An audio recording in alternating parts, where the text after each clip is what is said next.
And Steven? Bit of a pause in that beginning one there. Kind of messed up my whole flow.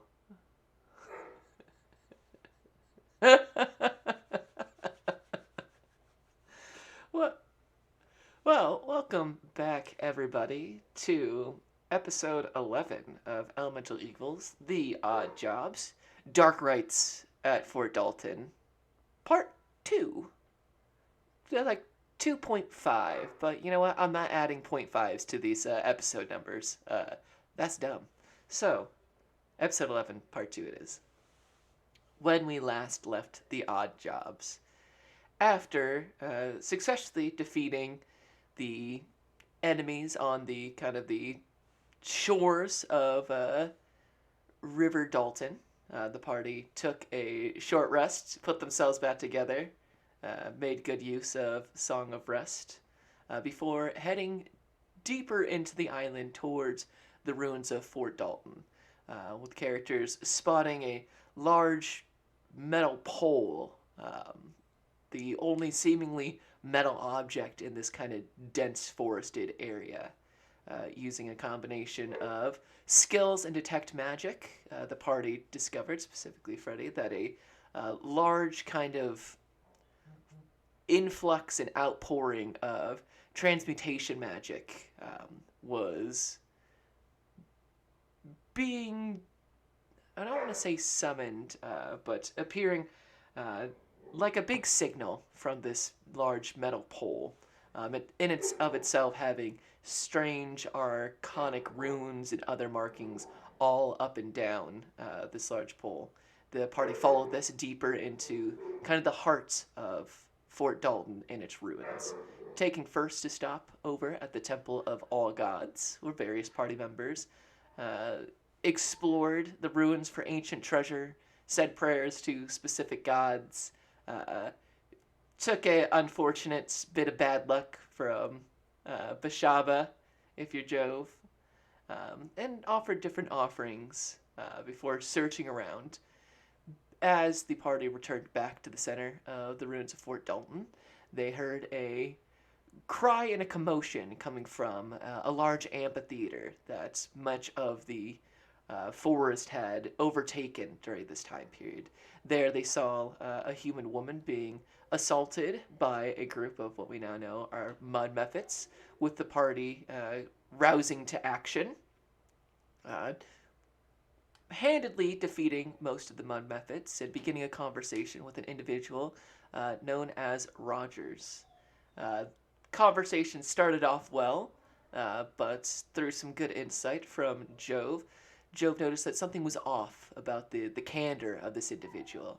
And using their superior speed and numbers, the party uh, absconded and put Rogers in the word I believe we used was bondage, and began to interrogate Rogers about the exact nature of who she was and what she was doing, exposing the lies that she had told the party of being a explorer with a group, instead finding that she appears to be a member of an elemental cult, with the symbol that we have in the Discord, this one right here, chats, uh, hanging from along her neck, with the rest of her cult members taking residence in the large Lyrian bathhouse that still stands in the ruins of Fort Dalton. The party bound Rogers, dropped her off in the Temple of All Gods, specifically, I believe, into the hands of Mask, or the statue of Mask, but not before Freddy, using his lutes and some acceptable rolls, found a trapdoor of sorts underneath the amphitheater stage. There, finding old relics of the amphitheater in its heyday and other accoutrements of the stage, found a magical harp, an instrument of illusions that also works as a spell casting focus, along with a book of music, but more akin to a spell book of sorts, rather than just a simple book of songs. With this new harp in hand, the party made their way over to the Lyrian bathhouse, but not before Jove noticed that they had been watched from a large fountain in front of the bathhouse. There they met Musana and her handmaidens, a group of aquatic elves native to the deeper parts of the Moon Sea, who had been trying unsuccessfully to find, relocate, and bring back their prince, Ulatha. There, they told the party about confirming their suspicions of cult member activities and the creation of abominations from this cult, similar to the ones that they had fought on the banks of the river Dalton. Receiving a blue pearl from Musana to help explain who the party was should they find Ulatha, the party began in earnest to head all the way up the steps of the Lyrian bathhouse to confront whatever misdoings are happening there. Finding that there was only a single guard in front of the Lyrian bathhouse, Freddy used a very effective Tasha's hideous laughter before the party moved in one fell swoop to end this century's watch. There, the party successfully moved there into the bathhouse, coming into kind of a large central bathing area with small half-filled pools on each side of the room. The room is dominated by almost this like Olympic-sized pool leading out in front of them, sloping down kind of like those cool beach-style pools, going lower and lower until about it hits waist deep in water. There at the bottom, a group of individuals, all involved in some sort of chanting and ritualistic endeavor, a maelstrom forming right at the kind of deepest part of this pool as a unfortunate individual is reanimated into one of these abominations. The half-elven individual referring to them as a child of Alahydra to rise and perform their bonded duties. Whilst the party comes upon this scene, you can see, like I described in our last episode, parts of the roof have fallen away and opened up, exposing themselves to the sky. It's like walking into the middle of a tropical storm. However, the storm is not falling into the building, but instead shooting out, as if it's raining upwards and out from this kind of maelstrom in this pool. The party successfully is sneaking upon that. So, to set kind of, as we're returning back to it, to set the stage, the pool itself is about 100 feet long, going all the way from one end to the other, with a slow decline, deeper and deeper into it. I would say its deepest point is probably close to about 20 feet at the very, very back. And then the part where your guys are at is at like ground level. There are walkways on each side of the pool, just like you would expect any regular pool to have. About 10 feet on each side. To the ends, there are smaller pools that are about 10 feet in diameter that line the kind of sides that are partially filled with water, some not. Very similar to kind of like a jacuzzi you would see at like an apartment complex or anything like that. The number of individuals, which will be important, there are altogether 10 humanoids. There's the half-elven, what appears to be the leader of this group, who is at the bottom of this pool, probably about 90 feet away, who has their hands up. They are wearing that same kind of shell and coral and kind of barnacled chitin instead of like metal armors, with their hands raised. There's another one of these waterlogged, vaguely human, pale, leaky-skinned, bone-protruding abominations directly in front of it, kind of heeding to its call. You see off to one side on the left, there's a bound individual that has two more of these cultists with hands on either side, um, holding them in place as they're kind of like hip deep in water.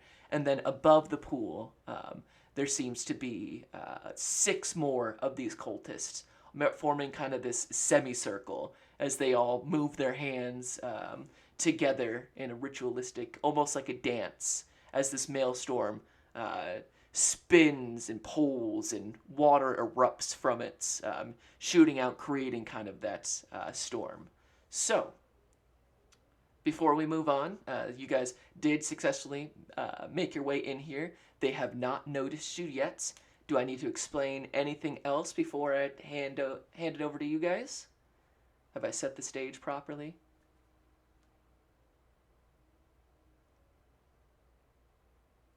What? It's probably close. You'd think probably 40 to about 40 feet across. So 100 feet long, 40 feet across. So it's a massive pool. It's the mainstay of this bathhouse. Yes, this is very much, there's very much a, for us in the material plane of Earth, very much like Greco-Roman style, like huge long bathhouse. In its glory days, would have been able to hold a significant number of people. So,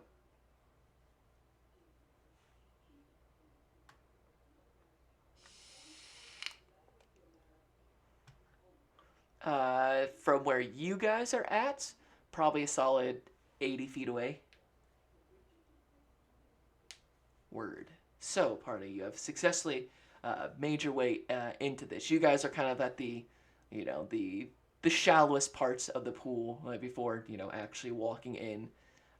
So the uh, leader of this ritual is also probably about 80 feet away, with the bound individual off to their side, 2 cultists, and then the 6 that are above. So they're you know, they're like 15 feet above where everyone else is. Since they are not in the pool, they're standing at the top of it, and they seem to be the ones maintaining this maelstrom.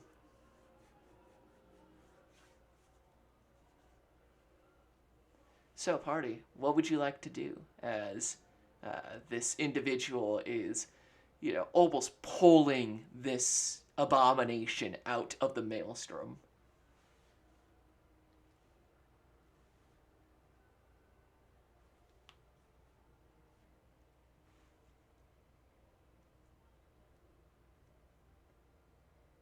Uh huh.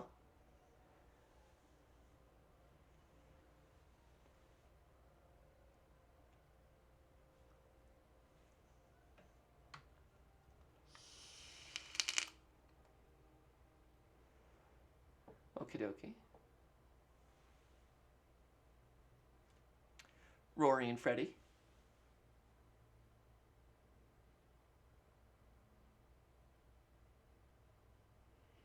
Okie dokie. Um, are you guys trying to sneak this, or are you trying to rush this? I guess is going to be my next question.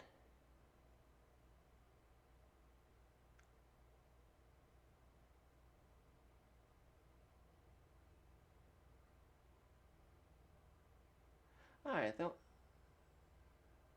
Mm, yeah, they are on the opposite side of the pool from you guys. Okie dokie. Um, so Jasper, you move 80 feet. Jove, you move 50 feet, and then Rory, what's your movement speed? Don't you have 35? 40.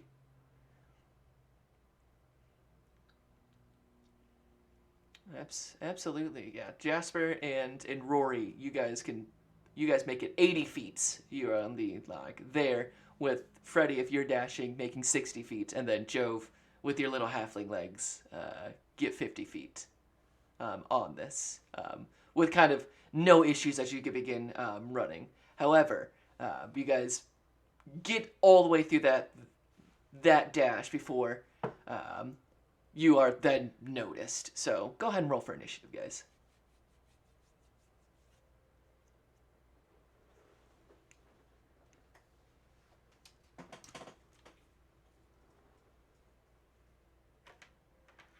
Love to hear it.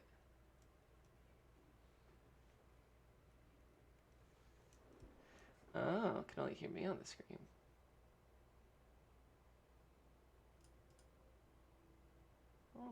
Okay.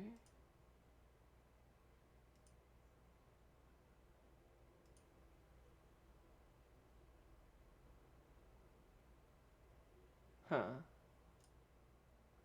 Normal human crit fail.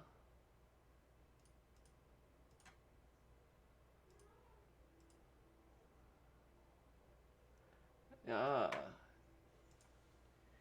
Jiminy Niminy. We lost that surprise pretty quickly as we came in. Sure did. Holy moly. Okie dokie. Wow. Wow. Okay. Okie dokie. Hate to see that. Wow. Alright. Let's see.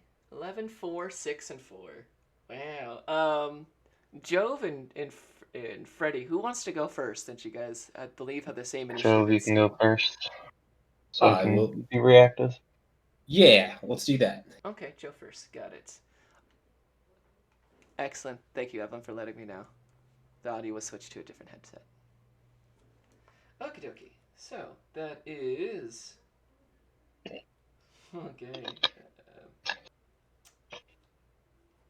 Uh-huh.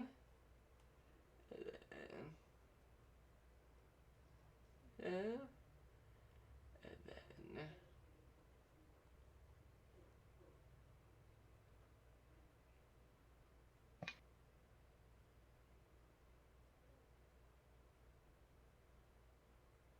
So this combat's gonna play out like a JRPG. It's just turn based. Yup. Enemy team, our Basically. team. Enemy Yeah. team, our team. Yes.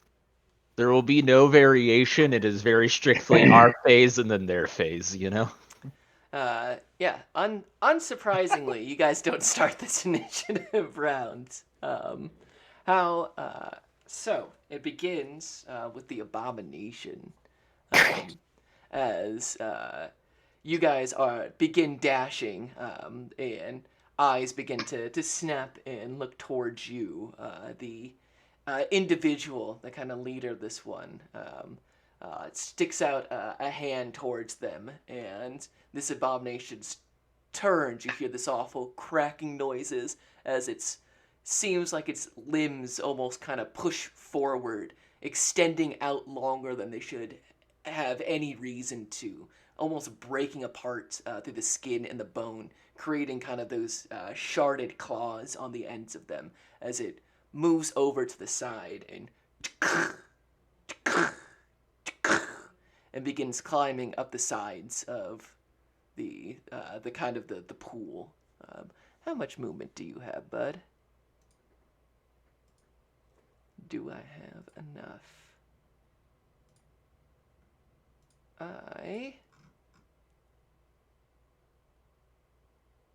Okay.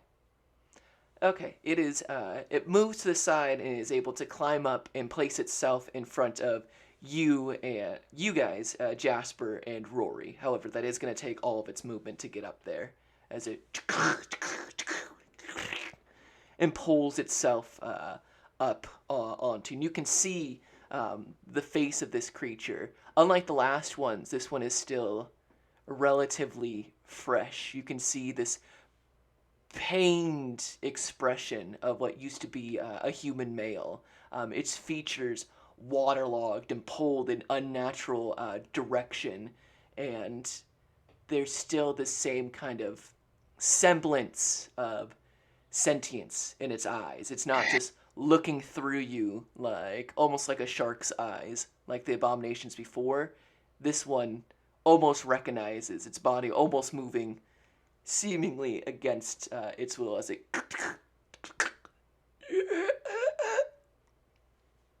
faces you. Then is the leader.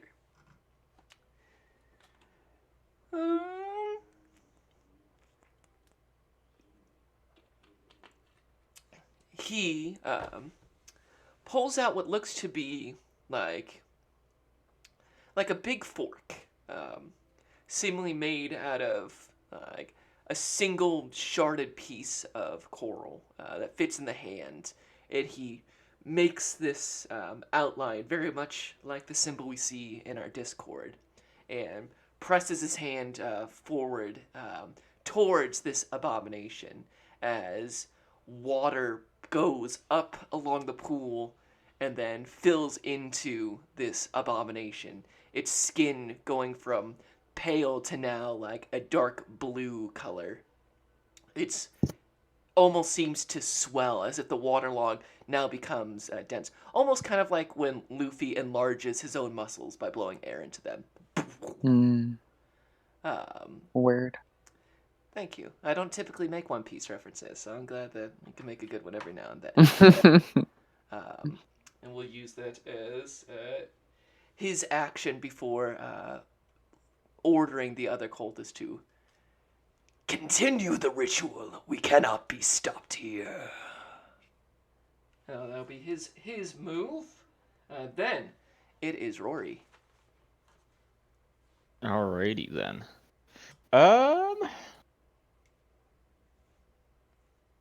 This individual that's coming at me. So you said he was kind of looking like some of the monstrosities that we had dealt with before, but this one like clearly still has like a bit of a humanity to it. It seems, or it's like it's not quite as like This one is turned. definitely like, this is fresh. The ones that you saw looked like they had been turned for some time. They had different Yeah. hues of like blues and greens. Their eyes completely blacked over, much almost like, very much, like an aquatic predator. However, this individual, still has many signs of their past features. Okay.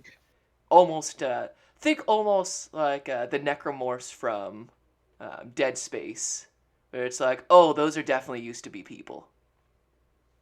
Okay. Okay. Gotcha. Well, he is still coming at us in turn, so I will attack. Although, if I do hit, I will say I am specifically attempting to incapacitate. I am not trying any sort of lethal attacks here. Sure thing. Um, okay. So let me go ahead and roll. That's a 17 on the first. 17. That's another 17 on the bonus Yep, both will hit. attack. Okay.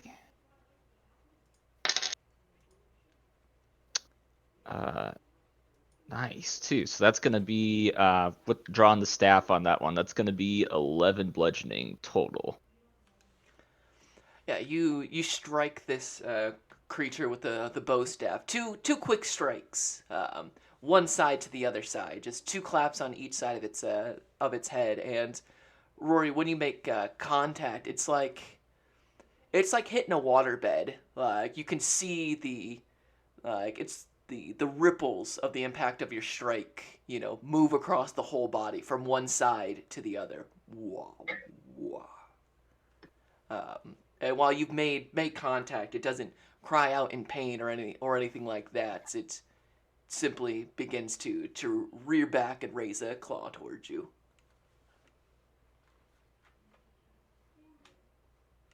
Gotcha. But Okay. anything else from your end? Rory, with Jasper nearby, would also just say, "We gotta do something about the ritual," and that would be it. No other movement at that time. He'll stay firm. All right, Jasper. Um, she turns and nods at what Rory just said, and draws her or equips her axe rather. And does this thing block our path entirely, or can she You kind would of be able to get get around him? around it, but not without provoking attack of opportunity. I would like to get around behind it to get flanking if I could. Yeah, well, you could do that. Beautiful.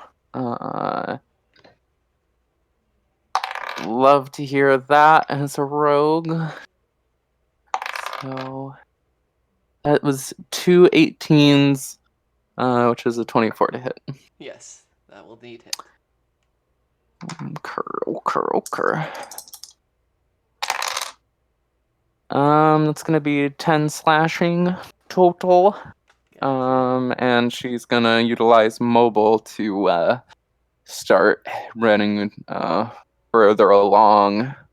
Well, we already got 80 feet, right? So how much Yeah. further is the ritual?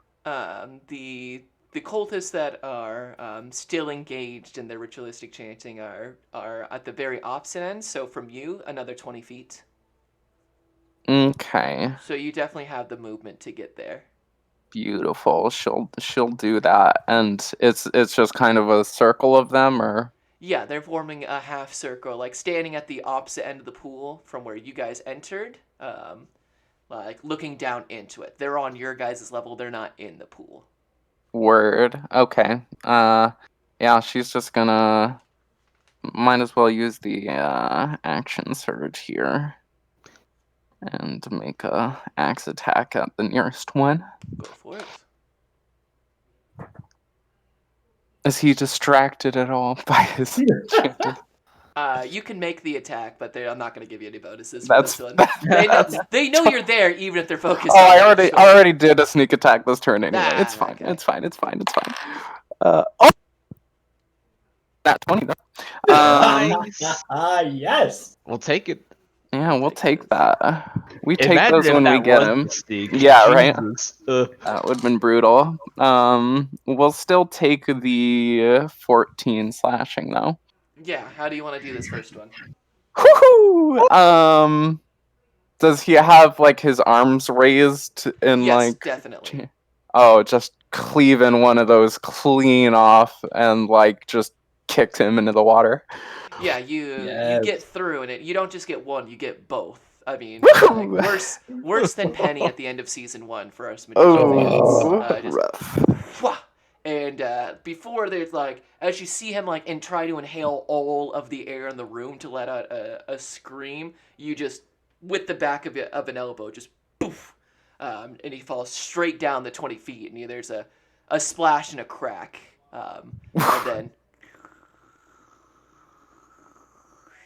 And then you see his body gets pulled towards kind of the center of this maelstrom before is pulled down, like going down a big water drain. Like, Jasper yells out, "Don't get in the water!" Get in the water. Don't. No. all right, good. That's her turn though. Then Roll to it is misinterpret. Jove. Yeah, misinterpreted. Yeah. Get in the water. Don't get in the water. The water, yeah. I'm getting in. It's a good time to swim. Magical rejuvenation powers. Big surf, wave pool. Love Big Surf. Oh my god. Okay. My turn's over. It is now Jove. So, DM, you were saying that there is a storm that's kind of finding its way through the cracks in the ceiling. So, is there like lightning going on, or just kind of maelstrom stuff happening within the water? It's like a rainstorm is being funneled out of this. Beautiful. Okay. So Jove, ever since he read that his egg during the last session was actually able to make heads or tails of the words that were on the outside, those have just been running through his head, and it's been hard for him to put them out of his mind. And the more and more and more he says those words, the more and more he realizes that doesn't sound like his inside voice. It doesn't sound like his own consciousness as he is reading that. In the heat of the moment, as he is running up towards Rornak and seeing this scene in front of him, he puts out his hand, and his mind is racing throughout this entire time, and those words are going through ear to ear quicker and quicker and quicker. And before he is able to really realize he's done it, he speaks some words with his human lips, well, I should say his halfling lips, and there is a crack of lightning in this room, and it arcs and it hits Jove right in the back. And, this isn't the first time Jov's been hit in the back with lightning. And as it hits him in the back, for those who would be able to see this, which would probably only be Freddy at this point, hits him in the back, and it coils around his body, this long piece of thin electricity, and it coils around his arms and is arcing through his fingertips as he puts his hands forward and says a set of words in Draconic. And 30 feet in front of him, right next to Rornak, another flash of light happens and a crack of thunder. And Rornak, you see standing next to you on all fours a bronze reptilian-looking creature. It's scaled with these bright blue eyes, piercing blue eyes, maybe some of them Gene Wilder eyes like we were talking about before. And it has a doggish like build, meaning it's all on fours, but kind of the on all fours, but its shoulders are rolled back and almost kind of like that English bulldog, like it's always flexing stance. And rather than having a kind of spindly tail that one might think for reptilian-like creatures, it's more of a flat, broad tail, almost evoking more of a beaver-type tail than what you might think of like a snake or dragon or anything like that. And yes, so Jove summons his Drake for the first time, Aquila, into the space next to you, Rornak. And for DM as our note keeper, my Drake companion will go on my initiative directly after me. Gotcha. And so I can use my bonus action to have it take an action.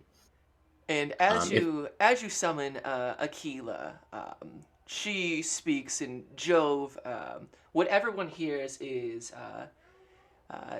"Simi Aquila, Thregrexi Igrestethalien," which you would understand is "I am Aquila, no words, only fight." Yes. I love that. And yeah, and so that will be my action, and then I am going to use my bonus action. So Aquila will use her attack action on her turn, which is going to come up right after mine. So I'm going to use it. I can summon her up to 30 feet away from me. So I will summon that right next to Rornak. And then I will use, I believe I can't, even with my full 25, get to where they were. So I was only able to get 50. So I'll use the remaining 25. So there's 5 feet between me, Rornak, and Aquila. And so that will end Jove's turn. And then Aquila will go, and she is going to use her bite attack. Bites them. Gonna do a bite. And that is going to be, need to look at her stuff. That is going to be a 14. A 14. Yeah, that'll just hit. Perfect. And Rornak, you get a beautiful look at this, and as this like still steaming creature from being summoned through the nether, and there's still like little pops of just like ambient electricity that's still popping about her. You see her open up her mouth, and it almost like looks like she like got into like a bunch of nacho cheese or something. It's like a really like gooey sensation as she opens up her mouth, but rather than it being like melty hot nacho cheese, it's like this lattice work of electricity all arcing between her teeth, almost like she's like ripping apart like muscle as she does it. And she will use her lightning bite to do some damage here. That is going to be 6. Oh, it's going to be 3 piercing damage and 2 lightning damage, my friend. How do you want to do this? Oh, absolutely. So you said that it was there was water getting pumped into this thing, right? Yeah, it went from like pale, and then whatever this individual in the pool did, it was like it infused it with more elemental power. Its skin becoming like blue, more akin to those creatures that you saw out there, like becoming bloated, stronger, bigger, hardier, one might say. But yes, the When water is like crawling up the sides of the pool under to its feet and then like a big sponge absorbing it and becoming bigger. Aquila is going to take a big chomp into this guy's thigh, and the electricity is going to uh, uh, find its way throughout this creature's body, and it interacts really well with the water that is in there. And Rornak, you see all of these just kind of involuntary muscle movements as this guy straight up gets just electrocuted to death right in front of you. Rornak is briefly stunned by all of this that has just happened within a few seconds next to him. And then Jove is gonna say, Aquila, forward, which is totally not his voice, so it's gonna be, Aquila, go forward. And she's got a speed of 40, so she's going to, I believe, can get up in the mix right with our friend Jasper. So yes, so she is going to place herself with her 40 feet of movement up to where Jasper is, and Jove is going to make sure that he screams out that Aquila thing to let everybody know. Hey, Yeah. what a first turn with Yeah, with it's- Akiva. That was dope. Yeah, I love to see that was that. pretty good. I've been holding on to that since Fishing Week, so that felt very good. All That right. was the description with the lightning in the mouth. Mwah, chef's kiss. Oh, thank you. And that will be Jove's turn. Welcome the second companion. First was Johnny, then Aquila. Bringing our total to 6 of the odd jobs. Glorious. All right. Fantastic turn. Freddy. Speaking of Johnny, I'm going to give my fancy new harp a strum and say, "Show 'em how it's done, Johnny." And I'm gonna send an ethereal Johnny towards Rory. So you have bardic inspiration. Nice. Nice. Thank you. Okay, that's my last one. And then it seems like my party's taking care of guys left and right. So whoever is the closest enemy to me, I'm gonna vicious mockery. Yeah, that would be the individual who seems to be leading these people. So I will make that roll. That's a wisdom. Oh, Yes. okay. That's a nat 20 for the save. Hey, he passes. Yeah, love when I get nat 20s on saves for cantrips. Joke's Wait, on you. My save isn't even close to that high. That sign can't stop me. I don't know how to read. So at that point, do I have any friends near me? I guess Jove is still relatively close to me. Yeah, absolutely. Jove is, since you were a whole 10 feet ahead of him, then he moved another 25, so he's like 15 feet in front of you. Cool. So I'm gonna stay kind of like 15 feet behind him, but like get him between me and as many threats as possible. Gotcha. Yeah, no, you've got, it's like Freddy and then Jove in front of you, and then like directly to his side and 5 feet forward is Rory, so they would have to go through Rory and then Jove to get to you, Freddy. And the only way to get around would be go all the way around the pool to hop down into the pool, or to try to like puddle jump through these smaller pools on the side. So Oh right, I it's was a supposed to very get in the water. yeah, hop on in. But yes, you feel very, very tactfully placed. Sweet. All right, then it is the cultists. The ones up top are going to maintain and use their actions to continue said ritual. The two that are holding the bounded individual begin to drown them. Oops. So let's roll for that individual. Ho ho! No, it's they grab this individual and begin to hold them underwater. And you can see they are holding on as this individual is violently jerking from one side to the other, but is underneath. So they're gonna hold on to that, and then we go back to the top. That creature is dead. Hella dead. Yeah, Good work on that, everyone. yeah. Jasper, make me a wisdom saving throw. Ooh, not something I love to hear. Okay. That's my dump stat. Huh. 4? Uh, Almost. Another of this individual holds out that fork and points it at you, and from the water climbs back up the sides of the pool and flows into Jasper now. But instead of growing larger and blue, it wraps around. It like goes into your body. You feel this water pressing into you, and then you feel cold, tightness, and you currently are under the effects of hold person. You Oh, are stuck in place.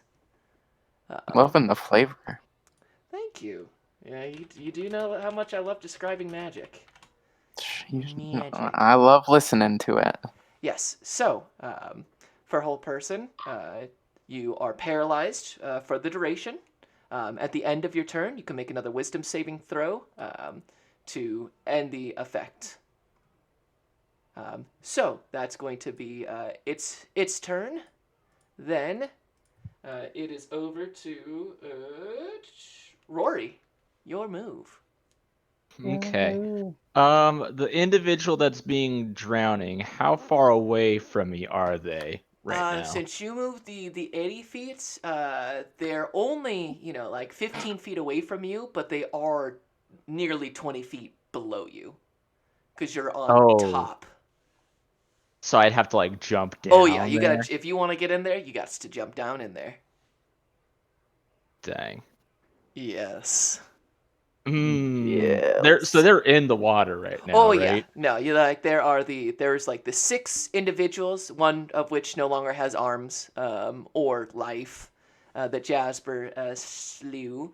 So there's 5 more left on top who are standing at the same level you guys, the party, are, and then there is this spellcaster, the bound individual, and 2 more cultists who are like in the pool at the bottom of this.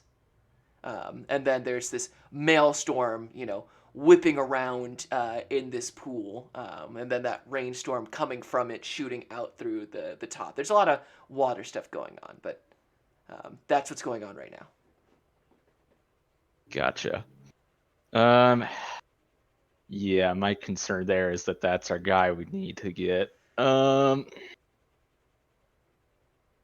Ilmater bless me here. I think Rory's gonna try and make a jump and attack at them, at the ones that are trying to drown him and hold him down right now.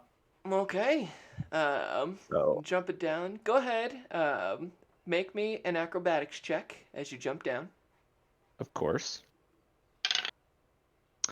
You throw up. Beat me to it.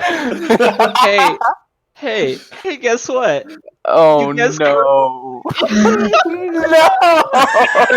No. Rory. No! Rory, Every you time. jump, but you give it too much, and you jump straight into the middle of this maelstrom. Oops. Oh No! my god. And that's going to be your turn for now, as we move forward.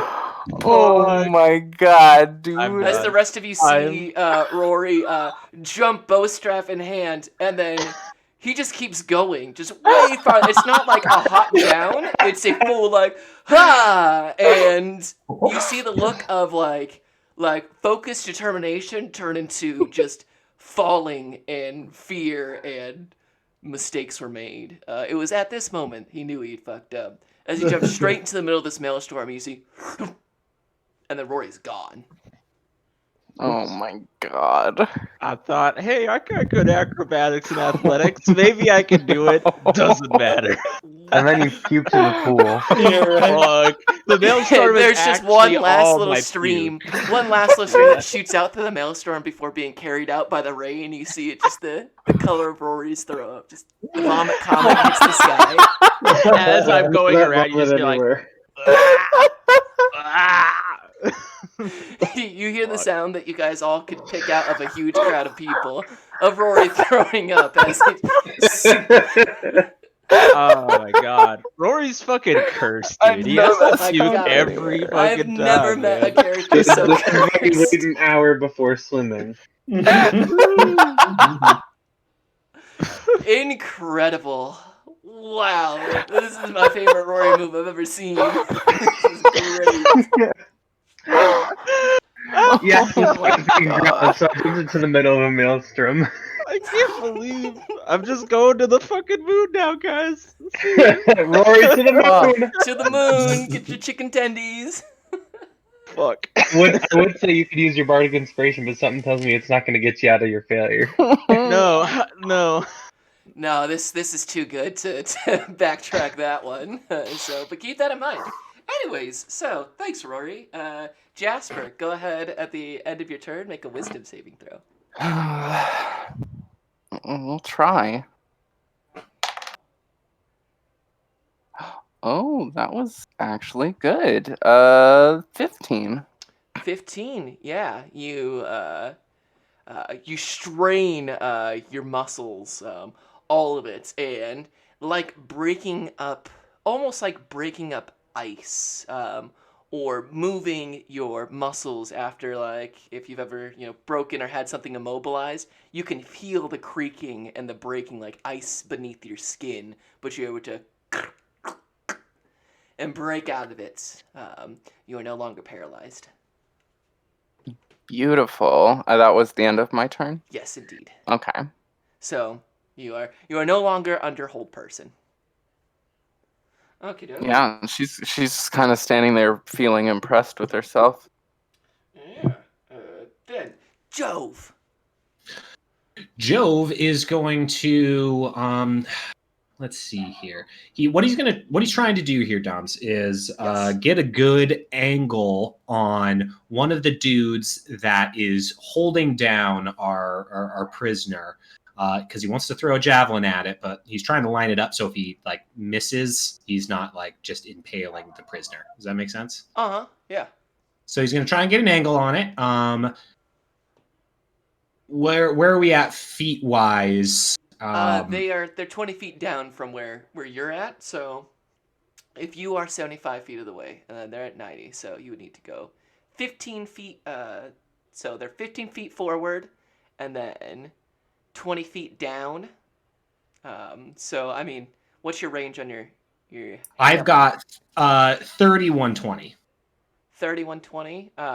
You would need to move forward the 15 feet to get on top of them. But then they would be within range of your they're in range for long range, but you'd need to move the 15 feet forward to get. I can close tell you enough. right now that that's a Pythagorean triple, and the hypotenuse, he's currently at 25 feet. Well, thank you, math major. Then that. Beautiful. Nice. Well, then Jove is going to do that. He's going to use his bonus action first, though, to put up Hunter's Mark on one of the dudes that's holding down our prisoner, and then is going to throw a javelin. Okay. Ooh, so close to. That is going to be a 23. Yeah, that'll do. Boom. All right, so 23. So that is going to be boom. And this. And then Aquila is going to use her reaction to infuse my javelin strike with another d6 of lightning. Yeah. Yeah, so here it comes. So give me some flavor on that one. Yes, absolutely. So as Jove chucks it, and he's got to, throwing down into a pool. It's kind of Joe kind of thinks it's like shooting fish in a barrel a little bit. And as he chucks that down, Aquila kind of snaps her head over to Jove and is able to see that situation. She opens up her mouth again, and like on her tongue, this like little, almost like Rasengan looking ball of lightning forms, and just like one spindly arc shoots out and connects to the tip of the javelin as it is flying through the air, as it kind of arcs that lightning into the fleshy body of this individual that I threw it at to do. Let's see here. That's going to be Dude, what? That was so cool. 12 piercing and 5 lightning damage. Yeah, this javelin pierces right through the center of this individual's chest, poking out on the other side, and there's this sensation of both blood pouring and the smell of electrical burns at the same time as they and as their body begins is pulled into the maelstrom before disappearing from view. Excellent. Jove's turn will end. They'll go over to Aquila. Aquila is going to, since I didn't use my bonus action before, the only thing that she can do is take the dodge action and move. She's not going to move though, and will just take the dodge action and be there, kind of tail swinging next to Jasper, snapping at these cultists. Indeed. Then it is Freddy. So is there 1 or 2 boys left holding that guy? There's one boy left holding the guy.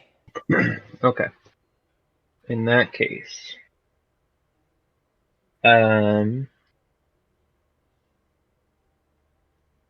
these they seem kind of as able-bodied as the guys that I've seen my party members just slashing in one attack? Mm-hmm. Okay. Yeah, and they all have the same, So, same, necklaces on, like the, mhm. the different bits of, some look like they're wearing bits of like driftwood, others have bits of like coral on them or shells, just the most, hodgepodge thrown together, like people wearing a shipwreck. Each and every one of them. Beautiful. Yeah, I was debating whether I wanted to do Hideous Laughter or Sleep, but based on what I've seen so far, it seems like they're not the healthiest folk. So I could probably just put them to sleep with a sleep.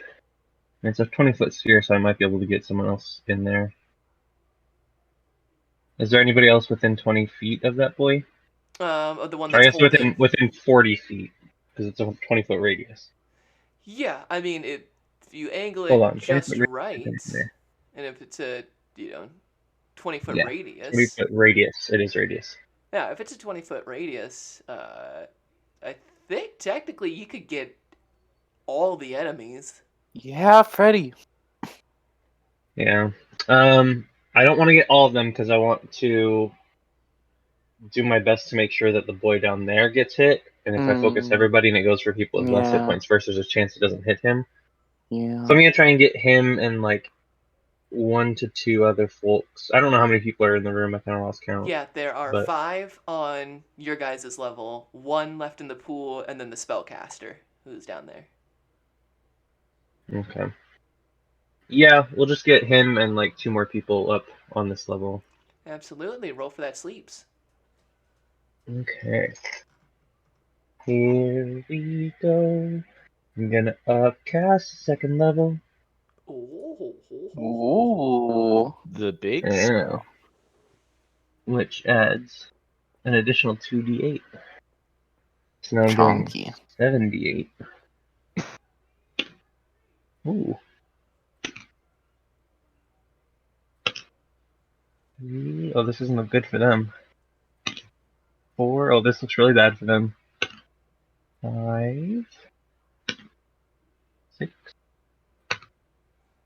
7. 78 was 42 hit points worth. Woo. Yeah. My Call first an rolls were ambulance. 8, 7, 7, 8. Oh my god. Every single one of them falls asleep. Out. Boom, Whoa. boom, boom, boom. Wow. Alright. Yeah, as you see the one in the water, just the way you angled it, I'd say, 3 at the top in front of you, just boom, boom, boom. Like the only ones left, there's 2 that are still chanting in the caster, but everyone else out. Just boom. And you see the one that's holding the individual goes just like face first into the water and then pulled in. And then Alright. I would say that was worth a second level. Oh yeah. Yeah, and then I've already used all my bardics, so I will just use the rest of my turn, just making sure I get in a good advantage position. yeah, excellent turn. Snap. Okie dokie. Then it is asleep. Just got pulled into the pool. It's back to the top with the spellcaster. Ha. Spellcaster seeing them asleep. Yeah, is gonna go over to the bound individual who is there, raise up their tuning fork, and there's a cloud of red that spreads out. And then the water condenses onto this individual. Almost like a sphere, like a cocoon around them. And that's going to be their action for the time being. The only thing you hear is the cry out of Allah Hydra. That's going to be his turn. Rory, so, where's your move? Yeah, where am I? Yeah. You've jumped into the maelstrom, and you are expecting to hit the bottom of something, but you do not. Instead, you find yourself momentarily suspended in this large, amorphous bubble of water. Roll me a perception check. That's a 13. A 13. Beyond the bubble that you are in, you can see that you're in a cave with a waterfall. Although the water is not falling down as much as it is floating up. You can see small glowing fish swim near you with this kind of pale light. You're seeing other water globules here ranging anywhere in size from like a small drop to almost 10 feet across as they kind of bob lazily through the air. And then you see in the center of the cave is a perfect sphere of water suspended in midair, glowing with this greenish blue lights. As in front of you, you see another kind of bob of water and an armless bloody corpse floating in it before you hear behind you another sound of something entering into as you see another individual not seemingly unconscious for the time being, hits into the same bubble that you're in, but they make no movement to, attack or do anything as you're just kind of suspended in this floating bubble of water.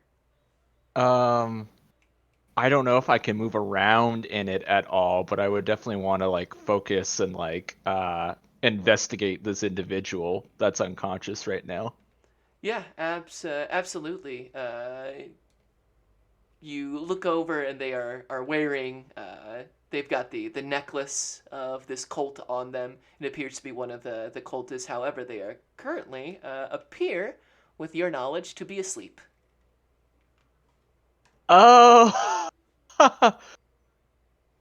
crazy. Okay, but I can tell it's one of the cultists. Oh yeah, All right. no mistaking it. You see the necklace. They've got the gear unmistakably. If anything, you're surprised that they are currently asleep. Yeah. Or maybe not so surprised, depending on what Rory's going through Rory's mind right now. And so I'm in a cave too as this is happening. Wild. Yeah, if Rory doesn't really see a clear way out, I guess I would head towards that suspended bubble of water. Yeah, you move forward and you actually have to like swim through kind of this bubble um, before yours itself is a larger one about 10 feet across. So you use your movement to swim through, and you fall a few more feet before landing. And you get a good view on this. It's a rather circular cave. You'd say probably the with a solid 30-foot radius, maybe more. Okay. Opposite, so above you, you can see like the like a large, like a sink drain almost on top, like above you, where you've jumped into and fallen. And you can still hear kind of the churning of water up there. Looking around, you do see, as you kind of hit this ground, movement in your vision. You see a female elf with pale skin, blackish green hair, and green eyes, which have a kind of like this phosphorescent glow. The this elf, she's in a kind of like a pool near a small piece of dry land in the center of it, almost like directly beneath this perfect sphere of water. And next to her is another elf. This one has skin that is pale blue, with blue hair and is bound tightly by leather straps, rendering him unable to move. And that's where we're going to end your turn for there. Okay. All right, cool. Jasper.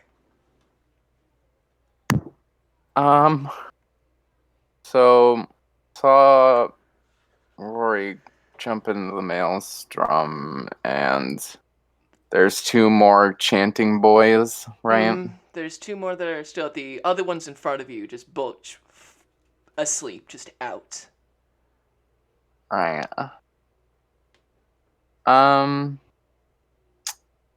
Yeah, gonna just attack the remaining chanty boys. Yep. If I can utilize Aquila to get advantage, I will. She is unfortunately not within range of the ones that are still up. Okay. Then just a regular roll attack. Ooh, that's gonna be a 25 to hit. Yeah, 25 will hit. And Jasper, go ahead and roll an extra d6 of lightning with that as Aquila uses her reaction to spit out another stream of lightning into your battle axe. Gladly. Yeah, I like the look of that. So slashing, that's gonna be 12, and then another 3 lightning. Oh no. How do you want to do this? Give me some flavor. She is totally unprepared for that, and I think just like gives him a good like gut chop like horizontally, and while it's in there, Aquila just takes that opportunity to just supercharge it and like send him like launching off of it with the force of her lightning. I love Oh, it. and the lightning, goes through the axe into your arm, and there's almost this, it's a sensation you've never felt before, Jasper. It's like the entirety from like your fingertips all the way up into your brain are just like supercharged just for a second. It's acceleration, like Zuko would describe. Yeah. Like if you like getting a hit of bath salt, or not bath salts, smelling salts. Yeah, like a hit of bath salts. Perfect. Because we're in a big bathhouse. But like smelling salts. So, as this connects through, and it only lasts for the moment, but it's a powerful feeling. Powerful. Excellent. Then she'll use the rest of her movement to get up in the last dude's grill. And end her turn. Yeah, positively. Then it is Jove. Jove. Okay, Jove is going to use his bonus action to move Hunter's Mark to the. Well, actually, I should clarify something. When you said that the spellcaster did like an ice coffin type of deal, was that over himself or the hooded prisoner guy? He that is over the prisoner. Gotcha. Okay, then I will use bonus action to move Hunter's Mark to the spellcaster, and then I will, I'll go ahead and just huck a javelin at him. Is going to be for 15. That's not gonna do. Is it? Ooh. Goes off. Goes off. What he sees it coming, and then simply, like it's almost like he moves like a wave, like kind of like a Michael Jackson lean, but to the side rather than forward or back, and just like seaweed in a current. And then Jove will stay where he is in his turn, and Aquila is also going to stay where she is and take the dodge action. Gotcha. Then it is Freddy. Okay. So, conscious boys, there's the caster boy who just went down to the prisoner, right? There's the conscious boy, and then the last cultist over by Jasper. That's it for everybody that's awake. I'm gonna save what I have left in spell slots then. Do I have enough movement to get to the cultist by Jasper? The cultist by Jasper? No, but one of the cultists that are asleep there? Plenty of them. Yeah, you know what? Let's get started taking these boys out. Might as well. I will start moving towards the cultist by Jasper just so that if Yeah, it gets to it, I absolutely. can go over there and help out. But on my way, I will take an attack with my +1 rapier at one of them. All right. They roll with advantage because they are currently prone and asleep. Oh, hey! Dice is rolling well tonight. That's a 24 to hit. Yeah, that'll hit. So it's 1d8 plus 3. No, at least it was rolling high for sleep. So is that crit because they're asleep?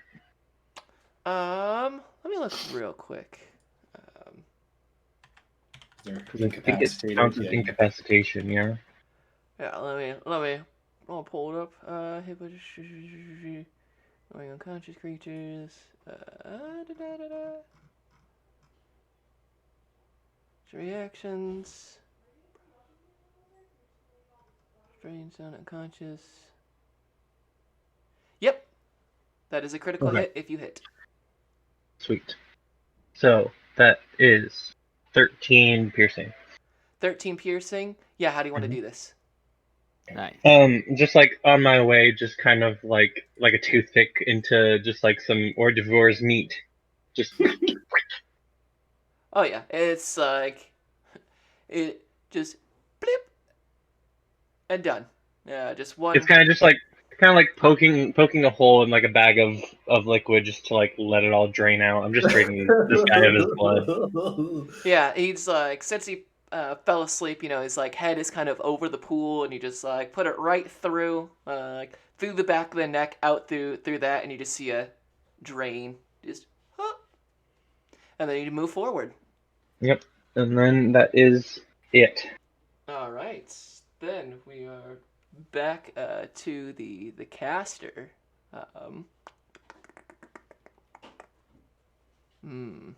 It's going poorly for them. Yeah, they.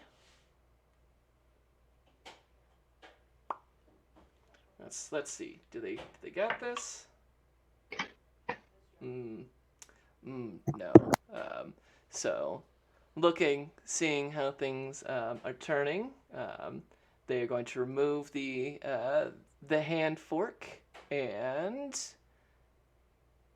they run into the middle of the maelstrom and jump down. Then, Rory, you hit the ground and see this before you hear behind you someone else enters dropping down into one of the floating kind of globules of water. And you look behind you, and there is the spellcast that you saw is in his own, like, 5 foot around globule of water. So you see in the center of this kind of cave, beneath this perfect sphere of water, those two elves, and then behind you is the spellcaster that you saw above ground. Gotcha. Okay, and like with me and the spellcaster, are we both like swimming right now? Like, are we No, submerged in like a water you are bubble? on the ground. He's Okay, currently above you, probably, 8 to 10 feet at most, in his own goblet of water, smaller than the one that you were in. But there's, goblets of water floating around everywhere here. Some filled with fish, others with other kind of phosphorescent looking like algae or crystals. It's like water is just not following the rules that it's supposed to here. gotcha. Yeah, I got that. I definitely got that. So I just wanted to make sure that whether I was still in water or if I was like in his bubble right now. So good to know that he is Yeah. technically above me. Okay. Is it my turn now It as is well? indeed your turn. Alrighty. I don't have. I don't think I can likely get up into that bubble at all, right? It would be difficult to hop up in there, yes, for the time Yeah. being. What I'll go ahead and do then, I will take an attack on him. I will use one of the last of the darts that I have. So I will grab Gotcha. that and throw that at him. Don't forget you still have Bardic Inspiration if you use it.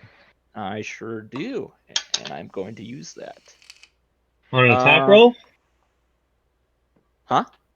uh, is there any?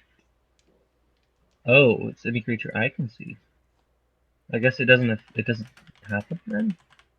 Oh, does the bardic inspiration not? I mean, you can still use it, just the special effect doesn't occur because it has to be a creature that I can see. Oh, So you can gotcha. still use it. Go ahead and use it. I just wanted to make sure I was using it effectively. So. Yeah. Um, Altogether, does a 12 hit? A 12 does not hit him. No, the dart goes through and it hits the water and slows as he looks to you and smiles, and you can see that his teeth are all pointed, like a shark's. In fact, they seem to almost be overcrowding his mouth. I do not like that at all. With not great. How far away are the two elves from me? From you, three is about 30. So they're probably, uh, 30 feet away from you, where you're at right now. Gotcha. Um, I hmm. Yeah, because I can't use a bonus attack to attack him. So I will go ahead.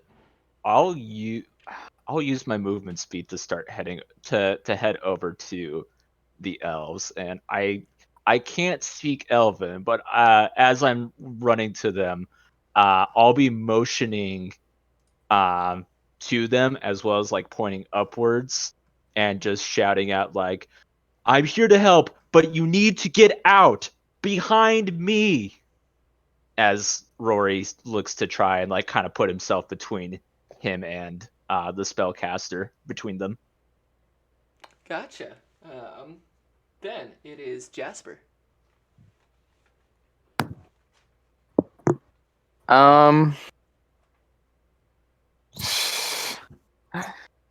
She's kind of. I don't feel like she has the wisdom to care. I think she's gonna just attack this last chanting guy. Yeah, absolutely. So let's roll that. That's a 16 to hit. 16 will hit. All right. Go ahead and add another d6. Excellent, thank you. It was really bad. It's only 5 slashing and 1 lightning. Yeah. This time when the lightning hits, it's like it makes your arm move faster than you were anticipating, which causes you to go a little wider than you would have liked. So you cut deep into the side of this individual, but it's not enough to fell them. But they do make a cry of pain. Beneath the kind of shipwreck armor is flesh and blood. That'll be it. Okie dokie. Then it is Jove. Jove. Okay, so saw that guy. So is the ice prison thing still there, or did that also go down? It is still there.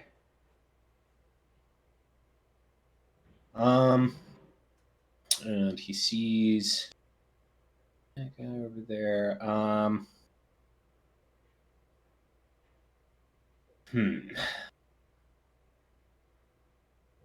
Okay, Dom. So I have Hunter's Mark on the guy that just blooped over to wherever, through that bubble. I know Hunter's Mark gives me that kind of, it's, divination gives me that connection. Is there any way that I can, from the text of the spell, it says I got advantage on wisdom, perception, wisdom, survival to try and find my target that I've Hunter's Mark. Tell me, is that more of a, I can track their footprints and stuff better, or do I feel like I have, some sort of connection with them? I would say, I mean, in this moment, you don't even need Hunter's Mark to know where they went. It is more of kind of like a ping. Like, it's not going to tell you exactly where they are, but you will feel pulled in one direction, much like you're tracking something. So, I mean, you feel pulled towards the hole in the middle of this pool, towards your mark. Gotcha. And on the back end of the 100-foot pool, you were talking about there being like a 20-foot drop from where the lip is to the bottom of the pool. Is there any way on the back side? Is there like a ladder down or anything like that, or are we going to have to jump in on this backside? Doesn't appear to be any ladders or anything getting from this side. Parts of the pool are broken in such to where they could be scaled, so you could certainly attempt to climb down through the cracks with your halfling hands, but there's no just easy ladder there to climb down now. Gotcha. Okay, so this is what he's going to do. He is going to use his bonus action to command Aquila to make a bite attack on her turn. He is going to go to the end of the pool.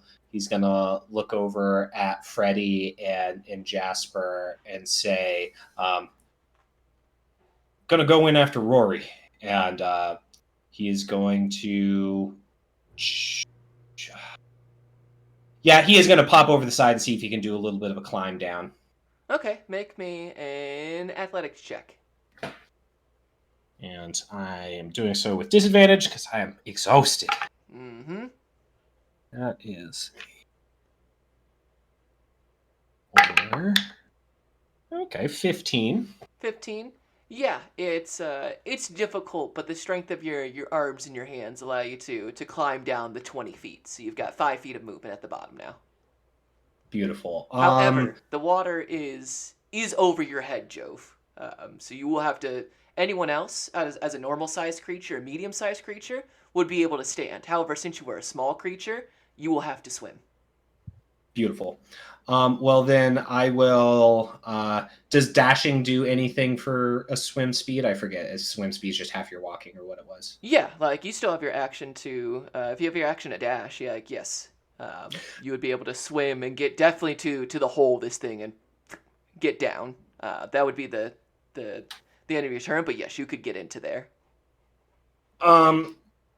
Before I let myself plop down into the next thing, Jove is going to use his action to dash, and he's gonna get to the ice prison thing, and he's gonna hang out there and just kind of be looking in to see if there's really what he's trying to look for is if there's any similarity to the water elves that he saw before, that he talked to before. So that is, if he can see that through the ice, that's what he would be looking for. But I also understand he's got a bag over his head and all that kind of stuff. Yeah, looking in, it doesn't. It's definitely a humanoid, but it's darkened and there's a lot of red in there from whatever kind of stab wound that creature did. Doesn't appear to be elven features though. Looks kind of too broad to be an elf, and their body is convulsing in there. Gotcha. Like you've seen elves, and elves aren't broad. You've never met a broad elf in your life. Gotcha. You've met a not a broad, but Yeah, I was gonna say we met not a broad. yes, but you've never seen an elf, wider than I don't have a good analogy here, but I'm sure Jove has plenty of folksy analogies for it. But yes, it does not appear to be an elf in there. Well then, with that, he would just like let go and let the water take him. But I get if you want me to do that next turn. And Jove is pulled into it. Beautiful. Okay, and then for Aquila is going to go over to the final guy cultist next to Jasper and make a bite attack. Go for it. It's going to be, what's her stuff again?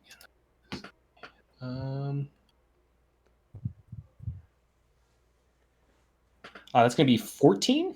14 will do. Awesome. So that does 2 piercing, 2 lightning. How does Aquila want to do this? Oh, beautiful. So Ah. if Jasper had already opened up a belly wound, she's going to go in like snout first into that belly, almost like open up. So she's trying to wedge that belly open and just be Dinner time. Yeah, exactly. And then if that kills all of the and then she'll just be kind of enjoying her warm meal, and that will be her turn. Yes, Jasper, you hear Koi hefak pabshar ma severe. As Aquila almost spits whatever liquids from this cultist. But you don't understand, but this thing talks. Oh, this thing talks. This thing talks. That's a full sentence. Yeah, it like comprehended and spoke, and yeah. And Yo, that thing fucking talks. Yeah, it is. This thing is wild. You've never seen anything like it, Jasper. At least in your lifetime. This is Oh the my craziest god, that fucking dog thing just I've ever talked. seen. Weirdest cat I've ever fucking. This cat is so fucking weird. Who let this cat in here? Unfucking believable. I can't fucking believe this fucking cat. This fucking Some sort of sticky lightning cat. breath. What the fuck? What the actual fuck? All right. Then it is Freddy. What am I looking at? There is the final sleeping cultist, just a little bit a ways from you. And then you've seen Jove just jump down in there. The spellcaster jumped down in there. So between the weird fucking lizard cat dog with lightning stuff, the sticky lightning thing, there's just the one sleeping cultist only another 5 feet away from you. You do see that kind of watery, not so much ice, but more of like condensed water, and it's becoming more and more like red over time. Hmm. And then the maelstrom is starting to weaken and slow. Okay. I'm going to go down to the prisoner and kind of figure out what the little coffin is. Yeah.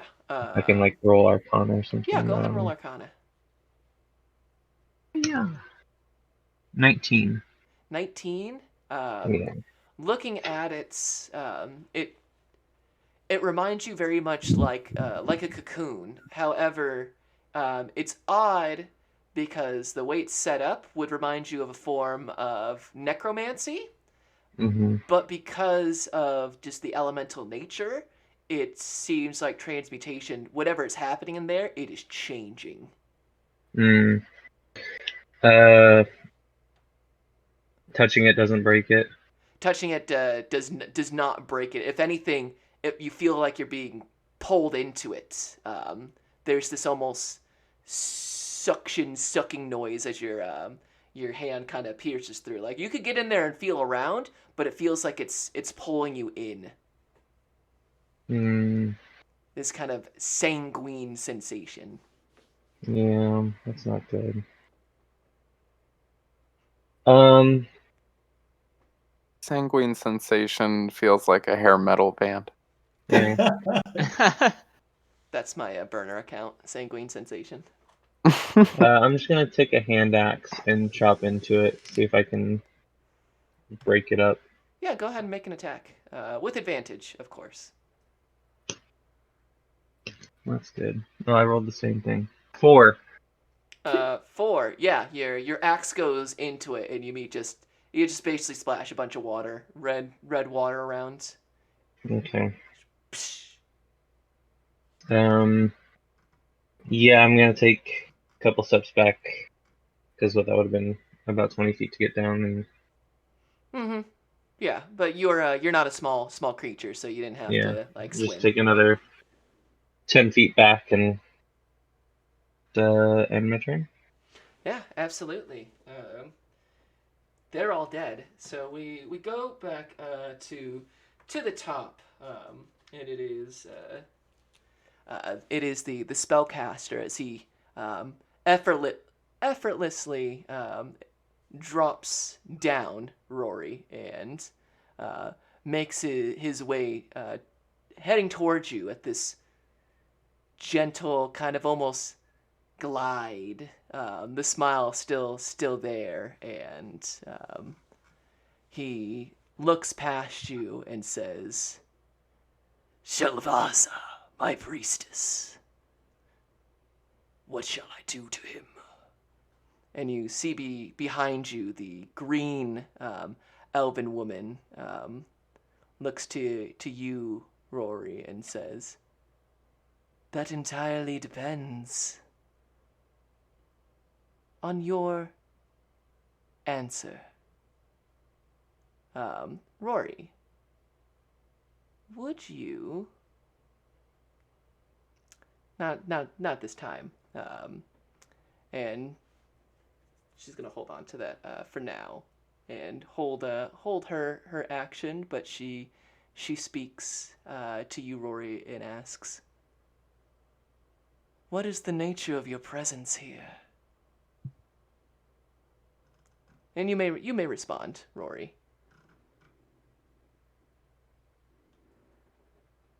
Frankly, I'd like to ask you the same.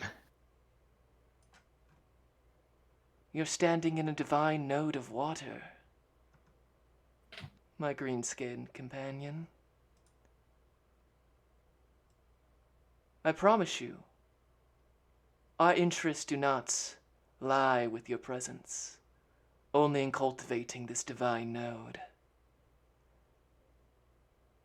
Uh-huh. And what would cultivating... Do absolutely nothing. You are free to leave. Simply allow us to continue to work.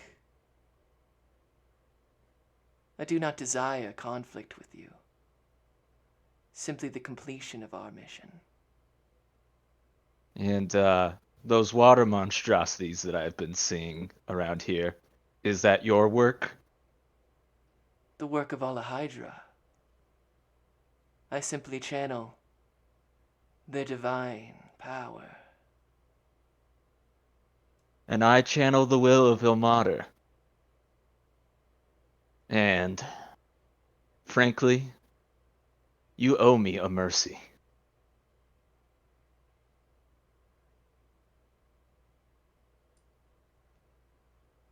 Interesting. Then I offer you him. And she puts a hand onto the bound individual, as you see is now a male aquatic elf, who has you can see that they, whilst they do not have many clothing, all of it is those same kind of blue pearls. Everything, perfectly fitted. It almost shines even in like the phosphorescent catches and shines off of this. They currently bound by leathers, mouth, arms, hands, legs, but looks up to you and you can see the fear in their eyes as she puts a hand. You can see the it's like the air around gets colder, the water condenses, and you can see ice forming where her hand is. Um, and we'll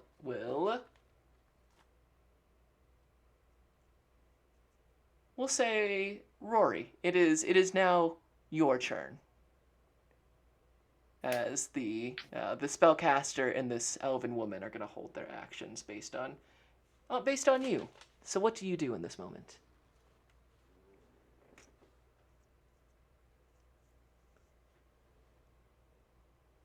So Rory, So Rory would ask, so, you say give me the child if I leave you be, correct? Yes. Insight, please. Go ahead, roll insight. Um, yeah, it's not. Well, that's a 12. A 12. It is very clear that she is more concerned with this spear of water above you than the individual to your right. And you, without a doubt in your mind, think that this is Ulatha, the prince of these aquatic elves. Mm-hmm.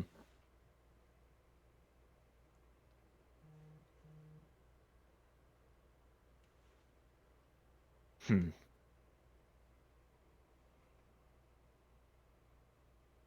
If you would truly offer me him, then I will spare you specifically a mercy. We will call it a fair trade. Only if you spare him. Now that can be done. Karsev, to my side. And you see, you look behind you. One moment, the spellcaster is there before he appears in one of the goblets of water next to hers and drops down, moving instantaneously before hiking up this elven male to their feet. And that's where we're going to return back to the rest of the party. With Jasper. She's gonna. I think she sees Freddy struggling with that water coffin thing. She'll go and she'll try and help with that, I suppose. Drop down into the water carefully, and then can she reach it? Yeah, with your speed, she can. Beautiful. And I suppose I'll try to make an attack on it if I can. Go ahead. Do I have that sweet advantage? Yeah, I mean, they're, absolutely, yes. Beautiful, thank you. It's gonna be a regular 20. Regular 20, yeah, it hits. Okie doke.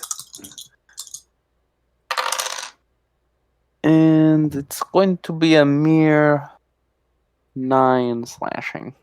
Yeah, you slice through and you feel your blade touch flesh, and you pull it out and there is the far too thin to be just blood. Blood mixed in with a ton of water, and you hear just this awful kind of screeching noise, but underwater. So it's got this bubbly tendency to it as the kind of cocoon begins to break down, and you see this mangled corpse underneath as it begins to stand. You can see the big slash wound from your own axe in it. You can see puncture wounds in the back, but this thing is. It's like it's stuck in between its human form and whatever it was turning into, and makes this terrible bemoaning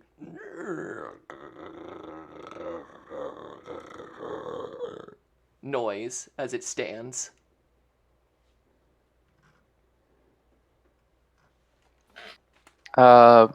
Gross. That's Jasper's turn though. Gotcha. Jove. Jove, very much the same sensation as I described to Rory. You are falling and you expect to hit a ground or to slide or like any of your other adventures, but you find yourself in one of these globules of water floating. You see the same kind of scene that Rory did, except you see Rory standing probably 20 or so feet away from you, and then you see the scene as we have described: the green-skinned elven woman, the spellcaster next to her as he is holding up this blue-skinned elven male, and beginning to move said elven male towards Rory.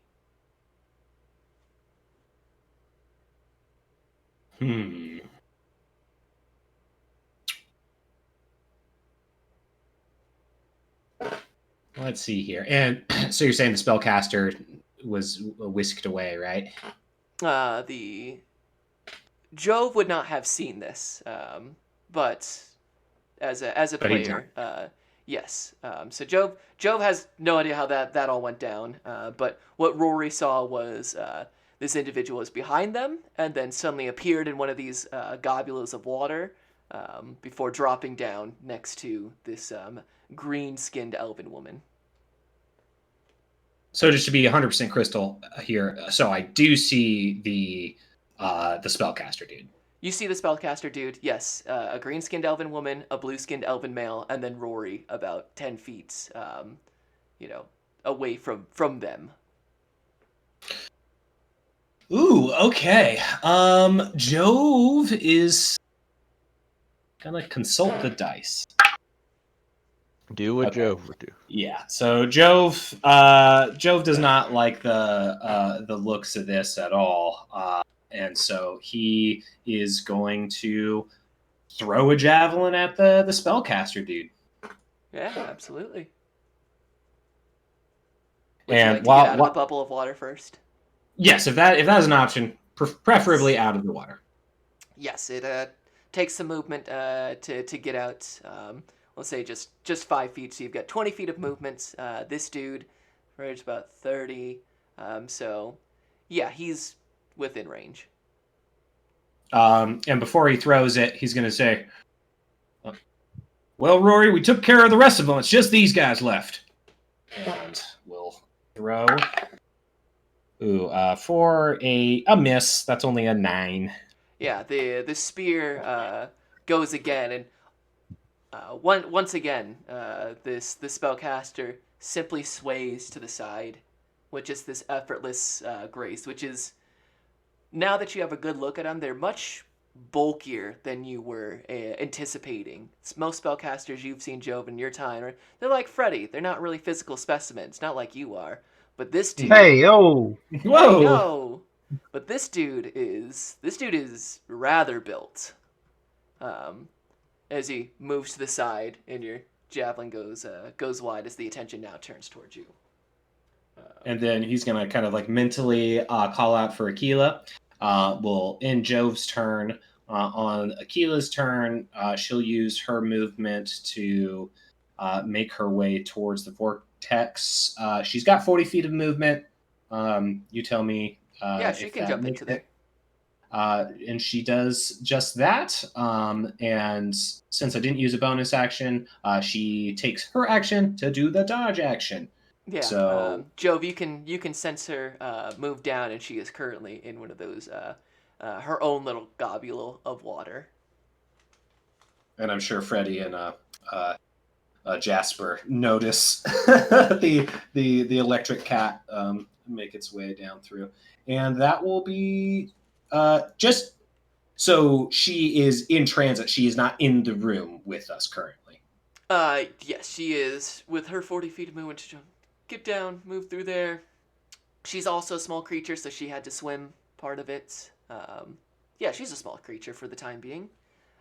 So yeah, she is currently, you know, when it is your next turn, she will be in the room with you. Like, so she'll just get there, like at the end of you throwing your javelin and everything. So she's in her own goblet of water there. But that will Gotcha. use up all Okay. of her movement. Beautiful. So during this next round, I can use my reaction if Rory were to make an attack or something like that. Yeah, absolutely. But it should be known, she is completely in a thing of water right now. Yes, Okay. I hear you. Yes. Then it Just is. Yep. What? no, I was just saying turn. That's my turn. Thank Okie you. dokie. Freddy. Yeah. So this thing is out now, Yes, it most definitely is. and does he look hostile? I know he hasn't really done anything yet. Uh, he definitely. Hostile is definitely a word for it. It's hard to get a read on this thing. It looks like it's in a ton of pain. hmm And it is. Everything about it is unnatural. There's no way a normal person should be standing up and moving with the between Jasper's big cut and the stab wounds through its chest. There's no way something like this should be standing. Yeah. I don't know if there's any way that we can do anything to reverse whatever happened to him. So I am going to position myself on the opposite side of it from Jasper, just to enable flanking.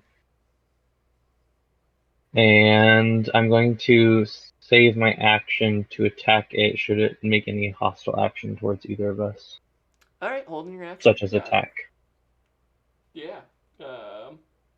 Go ahead and just use that attack because it is now its turn and it immediately swipes at Jasper. Okay. So go ahead and make that attack. The fuck? Nani? Okay. 17 to hit. 17 does hit. Okay. Hi-ya. Oh shit. 11 piercing. 11 piercing. Yeah, it moves to go and attack Jasper, and you are you using your rapier or your hand axe? Rapier. Rapier. The Yeah, hand axe was just in case it got sucked in. Gotcha. Yeah, it goes straight through this, and it continues to move, almost not noticing the rapier going through it. It is then going to make an attack against you, Jasper. Okay. Yeah, that is a 19.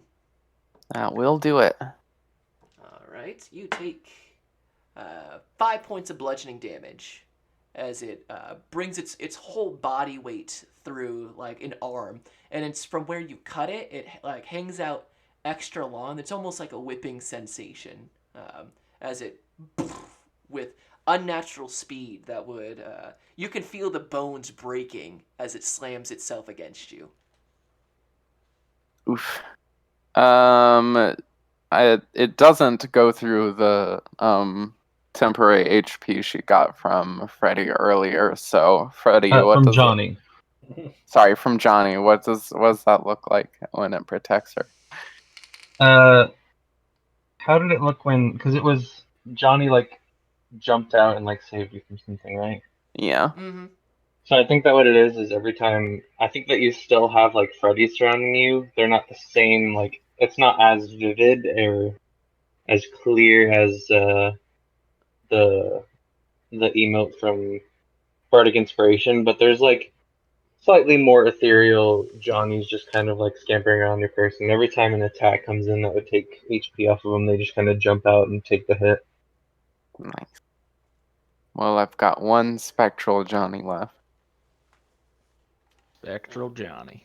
I'm imagining like Mario Kart when you get like the bananas and they're all That's exactly what's going on. The Johnny's just spinning around you. Yes. Excellent. All right. We are back at the tap. Jove, make me a wisdom saving throw. Uh-oh. I shall. Come on, buddy boy, be wise. Today he is. That's an 18. Yeah, you feel the spellcaster points the tuning fork, or this fork-looking thing at you, and you feel the water begin to move towards you, like you saw happen to Jasper, but you're able to kind of break through it and avoid the spellcasting as his smile slightly lessens. And the woman looks to you, Rory, and says, "Is this one of your companions? Is he here to take this mercy you speak of?" And she's going to hold her action and move to you, Rory.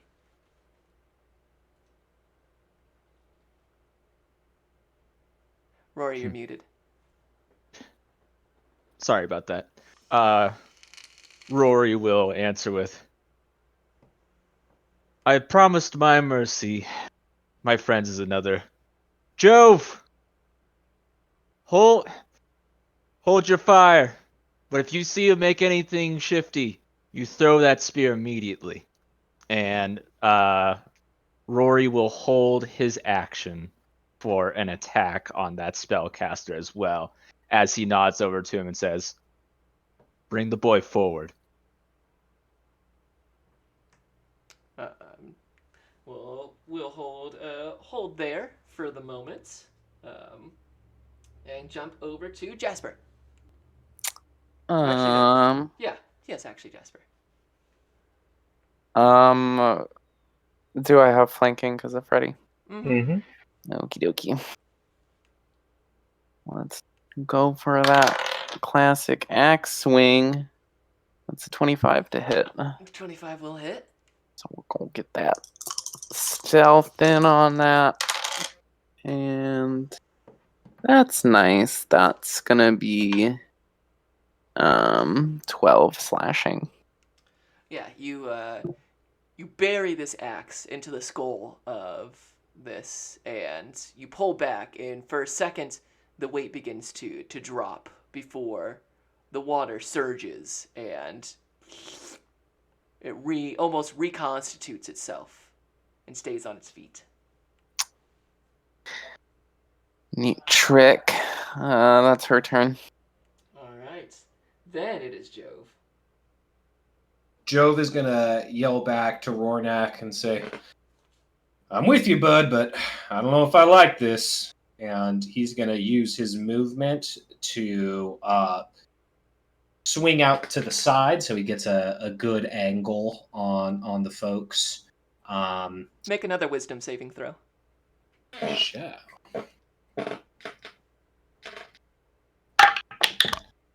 Ooh, that's 19. Yeah, that'll pass. Boom. Strong mind. So we'll use the 25 feet to kind of swing out. So I've got a clear view of the side of Rory and the front of the other folks that are facing us. And then we'll hold an action to throw that javelin if, let's see here, if we'll say the condition is if he can throw it when he sees the spellcaster start to spellcast. Okay. And then that will end Jove's turn. And then for Aquila, has she bobbled down? Mm-hmm. Then she will use her movement to kind of get up to where I am in front of me and will take the dodge action. Gotcha. Then it is Freddy's turn. Okay. I mean, this is what we came for, so I feel like I can do this. Are the walls going back up? Are they like easily scalable? Like, can you walk up them without like getting on your hands and feet? Is it like too steep? Back towards where you guys entered, yeah, you could walk up it without having to crawl anything. It's a rather gentle slope. Okay.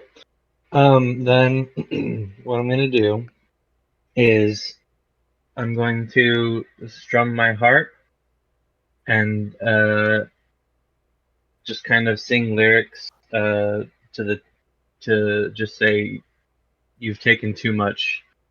You must sleep now, as I'm gonna cast sleep pretty much just on this dude, just to try and put him to sleep. Yeah, and if you're gonna cast sleep, it's asleep. Okay, that's Yeah, what I figured. yeah. Even if you rolled ones on all of those, it would still go to sleep. Yeah, I figured that it was just gonna reconstitute. So I tell Jasper basically because as far as our side, there's no more like active combat, right? No, not at all. You've Okay. yeah, So I'll it take is I'll just take the the time to you guys explain and to this creature. Jasper that what I think happens was that the water was just reconstituting it. So I think that our best action would be for her to pick him up and take him out of the water, and maybe we can end him maybe outside of the chamber or just outside of the water. Yeah, But I don't think that doing it in the pool is ever gonna accomplish anything. yeah, absolutely. Creature's asleep, so it passes its turn. Jasper, you watch as you hear Freddy play this, and then the creature uh, sleeps.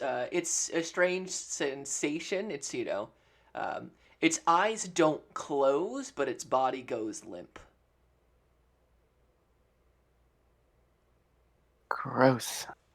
Yeah, she nods to confirm that she will do that when she can. All right, so we're back to the top. The spellcaster will move the male elf over to you, Rory, and it's like spellcaster, elf, Rory, and hands him over to you.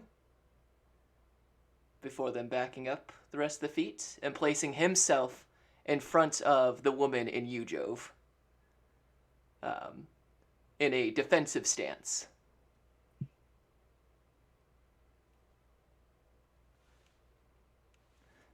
There. Now, if you would, take this elf and leave. This business is concluded.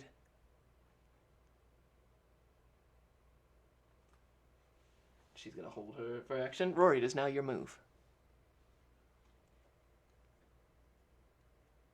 Rory will.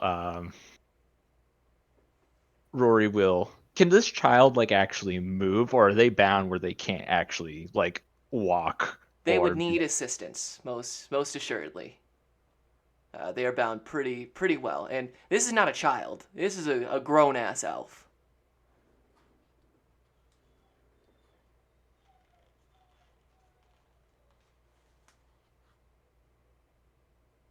Gotcha. Um, Rornak.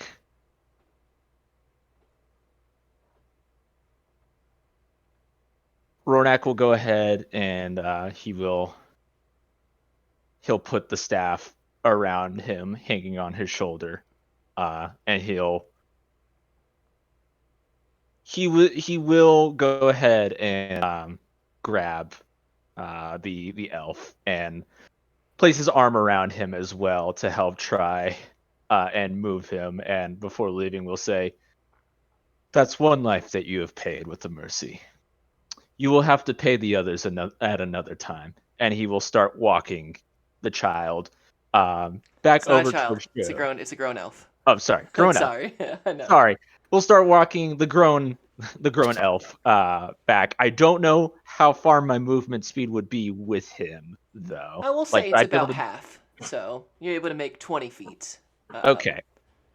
So from where you're at, yeah, you're right underneath where the maelstrom is, and you can see that there is appears to be a crude kind of ladder up and through it. You can see like towards the top, and while water is pouring in, as soon as it pours down into it, turns into globules of water. But there does appear to be a kind of crude ladder out of this cave. Gotcha. And as I'm walking that back, I would be walking with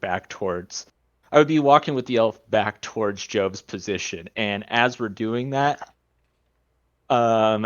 Rornak would mouth this instead of saying it out loud. So I don't know if Jove would need to do a perception on it. He would indeed.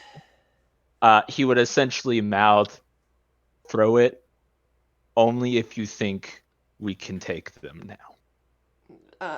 Joe, go ahead and roll me a perception check.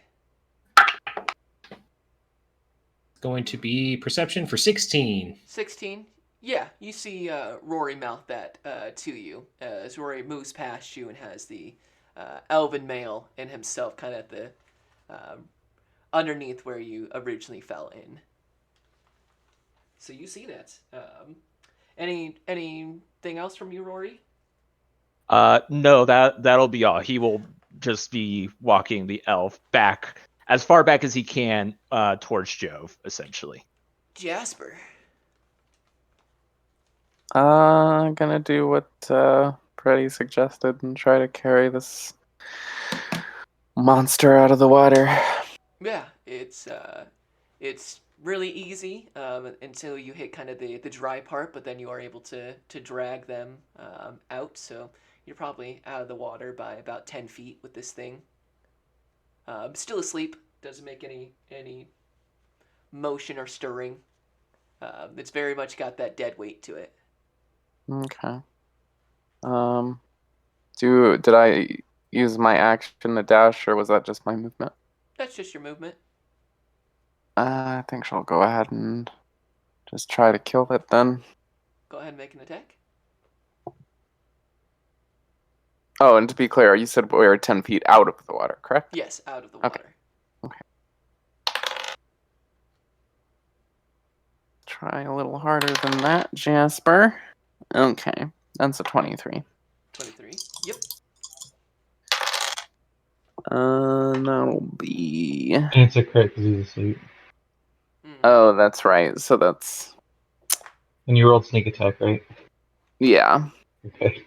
That's a lot of fucking damage. Yeah, that's a lot of damage. That's... My brain is shutting down. Sorry. 2 and then 25. Yeah.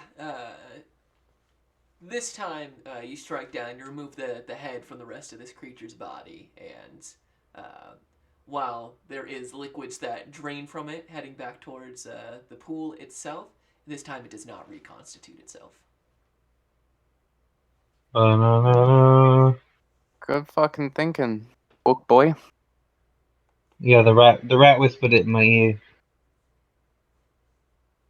Should have known it a wasn't small your giant idea. lands on top If of her you head want, and you slicks could her roll neck. insight. Yeah. I won't tell.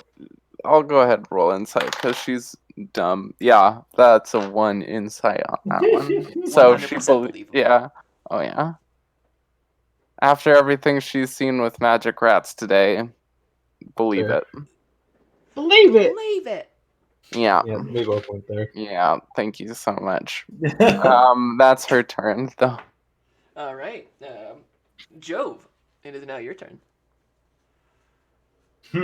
Okay. Sorry to put the ball in your court there. No, you're totally good. I think what Jove is going to do is Jove is going to continue that kind of backward pace with Aquila to try and get everybody towards the the ladder. But while he is doing this, Jove, I don't know if you want me to roll like perception or something. He really wants to do the best that he can to like scout out this place, try and absorb like a sponge as much information as he can out of this cave as they're making their escape. Roll me a perception. That's a 19. A 19. You see the scene I described to Rory. It is spherical cave. Looking around, what you do notice is that the waterfall there, as it kind of flows up, you can see that it's actually at a raised point. It seems like it's probably about 10 feet tall, this kind of waterfall, or water rise, as the case may be. And it seems to be coming out from a tunnel 10 feet above before, instead of falling down, falling upwards. So you do note that there does seem to be, an underground river or like a cave that leads in here behind them. Where that entrance is, you don't know, but you definitely notice that. Gotcha. So got another water rise situation. Mm-hmm. There does appear to be an entrance behind them. Other than that, I mean, really, it's hard to look away from this like perfect sphere of water above them. It's almost it's kind of, if anyone saw the movie The Sphere from I think like the early 2000s, like late Yeah. 90s. Yeah. Very much like that, but completely made out of water. You can see it reflects the whole room around it. And roll me insight, Jove. That's another 19. Another 19. Very much in a similar vein as the seed of fell earth that you found, radiates that same large transmutation elemental nature. Although, of course, this one being not earth but water.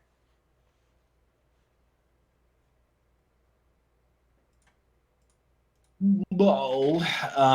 Okay. So that complicates things. Hmm.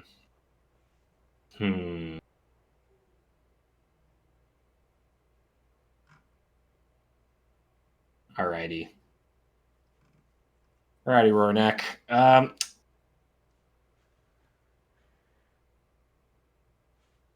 Yeah, I think Jove is not only feeling feisty, but can't abide by this shit, and so he's gonna yell out. He's actually just not gonna yell out. He's just gonna fucking throw one of his javelins at the spellcaster that has been dogging us this whole time. There we go. That is for a 22. 22 will hit. I'll use Aquila's reaction to add the d6 of lightning.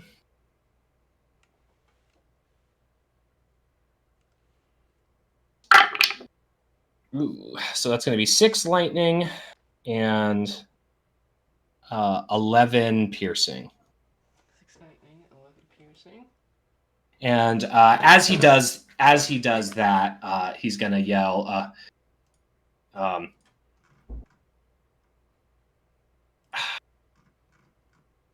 No, he's just not going to yell. He took the cue from Rornak, and so he's thrown and he's in go mode. Yeah, you catch the spellcaster in the shoulder, and he pulls out your javelin, it crackling with lightning and breaks the javelin in his hands. The woman looks and says, "Unfortunate," before she sticks her hands out, and behind you, Jove, you hear a...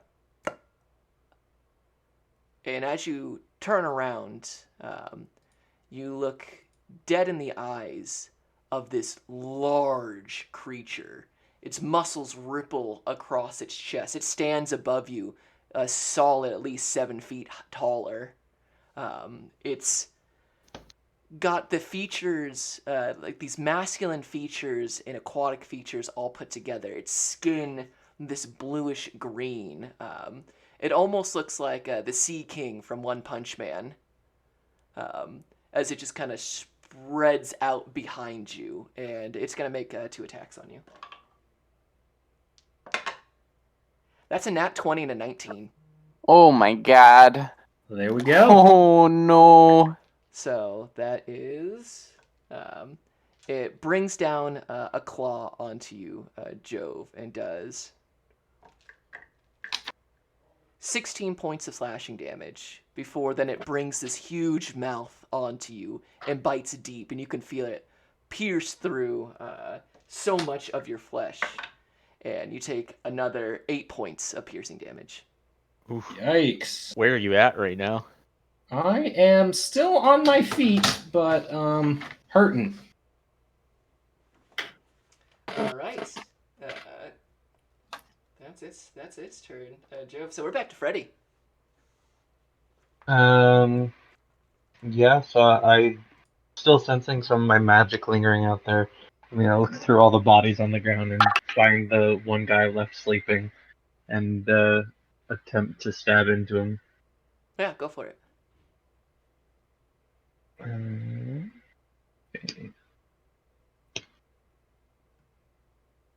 That is a 14 to hit. A 14. Yep, that'll hit. Automatic crit. Alright. Crit is 15 pierce. 15 pierce. Yeah. Easy. You poke right through and relieve this individual of their lifeblood. And then I just turn to Jester and I go, well, I do the other two, or I'm getting the impression like if you could just come back out, they would have, right? so where are they gonna come out from? Fuck. You should stay here. Okay. All right. Back to the top. Real quick, Doms, I rolled a Yes. 19 and a 21 for my concentration checks for those 2 hits, just by the way. Excellent. Yes, you maintain concentration on Hunter's Mark. Nice. Yes. So it is now the spellcaster Karsev. It is his turn. Oh, Jove, he really doesn't like you. So 1 second he is all the way across the room, and then the next with another, a water gobule in front of you pops forward, and you are now flanked on both sides. As he's gonna drive, his this kind of hand fork into you twice. Yeah, that's an 18 and a 16. Naturally. First one will hit. Yeah, and he does so. So that's an unnatural 20 and a 22. Okay, so both will hit. Jove. That's 5, 8. That's 16 points of piercing damage, as with you being almost held down by this first monstrosity, he appears behind you and drives the fork into your gut twice. 1, 2. Jove is on his back, just like that. All right. Then it is her turn, and she speaks out to you, Rory. Is that what you call paying for a mercy? Have I done this correctly? Go ahead and make me a wisdom saving throw. Oops. Fuck. Alrighty. Hope that's just fear. Actually, is that fear? No, No, great. not in the magical sense. In a narrative sense, yes. Totally fair. That's a 14. Uh, you feel your body stiffen. Fuck. It is now. Luckily for you, Rory, it's your turn right afterwards. I would imagine I am under hold person, so let's You try are and break indeed through under that. hold person. Okay. And that's another wisdom save, right? Indeed, it is. Okay. Nope, that's a 12. Still stuck. Then it is Jasper. She Wait, I'm sorry. What walks. did you roll? Did you say you rolled a 14 at first, Rory? Yeah, the first save, yes, I did. Okay, that's my mistake. You pass. Oh, okay. So we Sorry, still have my a turn here. mistake. You definitely do pass. Whew, I was looking at that that wrong. I was like, oh, as that much is as a I would, different situation. as much as I would love for that to be correct, that is incorrect. I was off by 1. All right, Rory. What would you like to do on your turn? Rory. Rory is gonna rush on over, and he's going to. Well, first off, he'll stop assisting the elf. He won't walk him over there. But he is going to rush on over to essentially kind of like the side of where the spellcaster is, where he could also still reach and hit or reach out to Jove. And we are going to go ahead and make an attack with Flurry of Blows. Go for it. There you go, way of Against mercy. the monster or the spellcaster? Against the spellcaster. Got it. Okay. First attack, not gonna do it. Well, no, I don't think that's gonna do it. That's a 12. 12? No, not against him. Okay. We'll try with the bonus attack. 17 on that first one, and then we'll use the second flurry of blow to heal up Jove to get him on his feet. The 17 does not hit, but you are able to put Jove on his feet. Okay. And Jove, you are gonna get 5 hit points. So you are alive. Like so. Yeah, Jove, you come back to consciousness, and it's not a pretty sight, because it's exactly how you remember it, except you're on the ground prone now. However, you do see Rory, that kind of full cowling scar marks begin to appear on his body. All right. Jasper. She goes into the portal. You find yourself in one of those globules of water, kind of suspended, and you see. Roll me a perception check. She's There's a lot bad going at on in this dolls. room right now. Yeah, that's fair. Okay. 10. 10. You most definitely see Rory and Jove in the middle of a fight right now. Jove is on the ground, Rory in front of this giant, this large creature, and once again that spellcaster. They are in the middle of a harrowing fight. Okay, yeah, she's gonna get out of the water globule and run over to like the opposite side of Jove from where the baddies are, and she's gonna kind of holster her axe and grab Jove by the wrist and just yank him way out of there, out of melee range. All right, since you're dragging that, move it half. Did you make an attack this round, Jasper? No, I was hoping to not be in their melee range. To get to Jove, not possible. Okay. He got double teamed. They're running. So if I were to explain it, it's Right. Jove in the middle, Monster on one side, Spellcaster on the other side, Rory like making kind of the, I don't know, like a team. If I did make an attack on the monster, would I still be able to try to pull him out, or would that No. be like my whole? Okay. Yeah. Yeah, I'll take an opportunity attack then in order to you'll do take this. 2. Fair. Do it then. Oh, luck smiles on you at least once. One of those is a 13 from the spellcaster. The monstrosity, however, that is.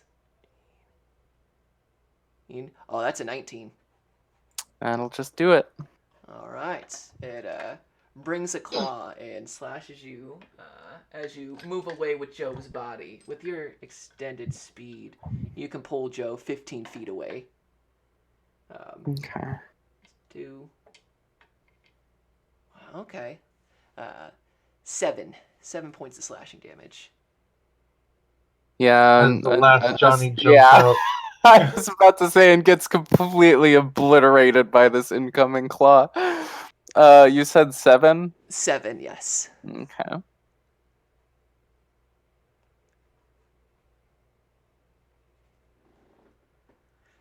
Okie dokie, artichoke. But Jove, you, in quick succession, you feel consciousness, pain, and then dragging as Jasper drags you away from this. You're watching Rory, take on these two. You see a swipe, a spectral Johnny leaps out and just gets absolutely obliterated. Question, Jove, does Aquila stay up if you lose consciousness? She sure does. She only wisps away if I die. If you die. Good. So close. Okay. Did not like the sound of that at all. Speaking of Jove, it is your turn. All right. Speaking of Jove dying, it's your turn. Yeah, right. Jove, No death saving throw for you so far. huzzah. Well, we'll get himself up, kind of brush himself off, and put a hand on Jasper and just share a quick look with her. Trying to catch those eyes behind the mask, if that's possible. I guess you got that weird reflector mask on, but still, just has has her that other mask, yeah. True. Has that moment, maybe even like sees himself there for a second and mutters, oh my god. You look terrible, Jove. And he feels fucking terrible. But without having to exchange words, the thanks is given. As Jove will use another spell slot, and he's gonna use a bonus action to do Zephyr Strike. And then he is going to throw his javelin at the spellcaster. I get to do so with advantage. Zephyr Strike. Let's see here. That is a 19. A 19 will just hit. Oh my god. Okay, and then we'll use Aquila's reaction to add the d6 of lightning. The d6, and then is it a d8 of force? Let me double check. Yeah, it's a d8 of force. D8 of force. Okay, thank you. Yeah. My ranger has that too. Beautiful spell. And we've got 3 force, 3 lightning, and 7 piercing. 3 force. How much was that again? Could you run through that all again? Yeah, absolutely. So 3 force, 3 force, 3 lightning, 3 lightning, and 7 piercing.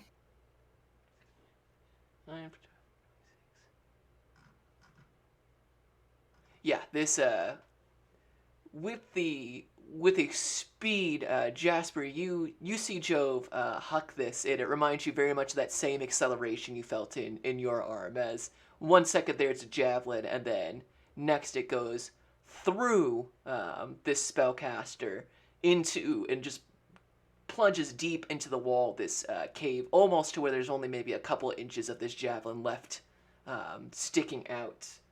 He's gonna make a concentration. Yeah, no, and yeah, it wounds the spellcaster deeply. And Brings up then its turn for that.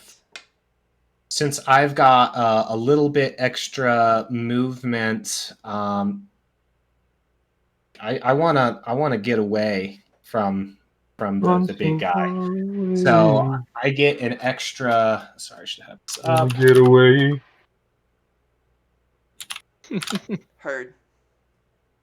So I used half of my 25 to get up from prone, and Yeah, then I player's have round an down, so you've got 10 feet. so 10 feet. I get an extra 30 feet from Zephyr Strike, so I've got 40 feet to get away from the monster. Actually, preferably, he's going to go to if he can get to our water elf friend. That's kind of the direction he wants to be heading.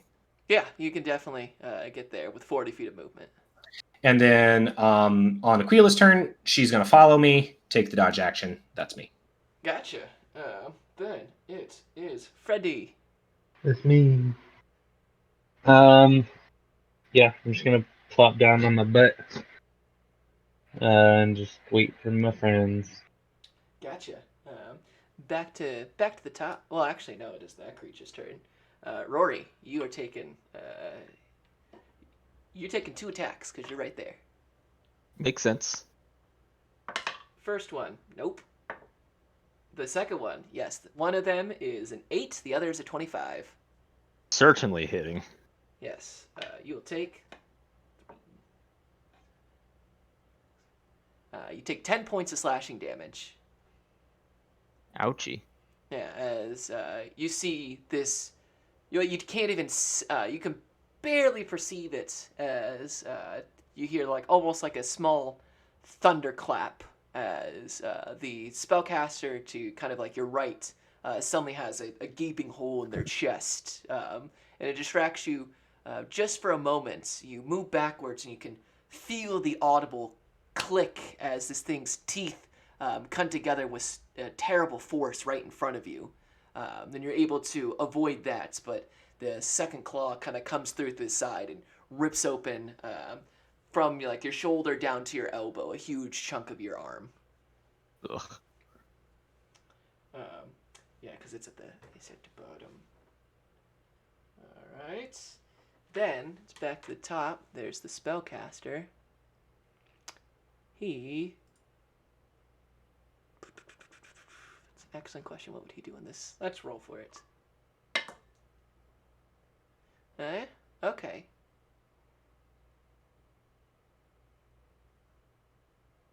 He is.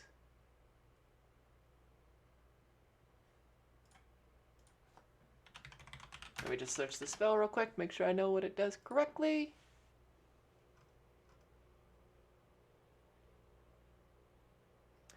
Looks over to you, Jove. I need you to make a wisdom saving throw. Alrighty. Ooh, there we go. Another 18, my friend. Jeez. Yes, Wise boy. the sound of like bubbling, like erupting water spews from their mouth. But you are either power through it or simply does not register with you. And you do not fail. So he's then going to. Yeah, he's going to. Does he recharge? Nope. He is going to back away and get close to the green-skinned woman away from you, Rory. You make an attack of opportunity. If I you'd like. was just gonna say, yes, please. I would love to take an attack.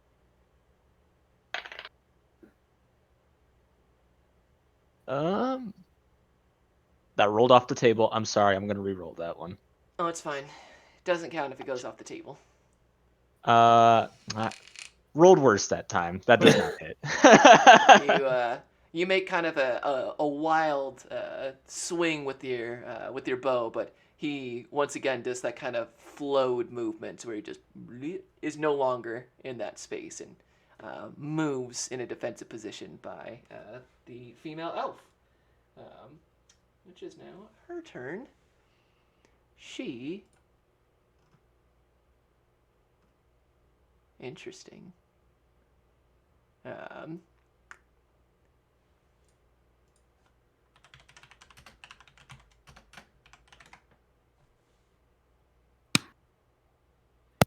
Yeah, okay, okie dokie.